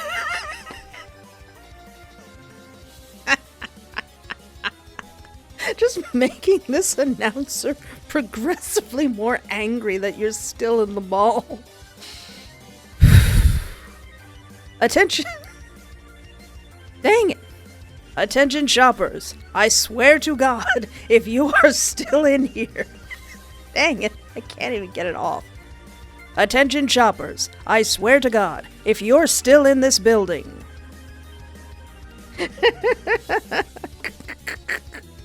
And anyway, thank you so much for hanging out with me. Take care of yourself, have a great night, and remember, there is always hope.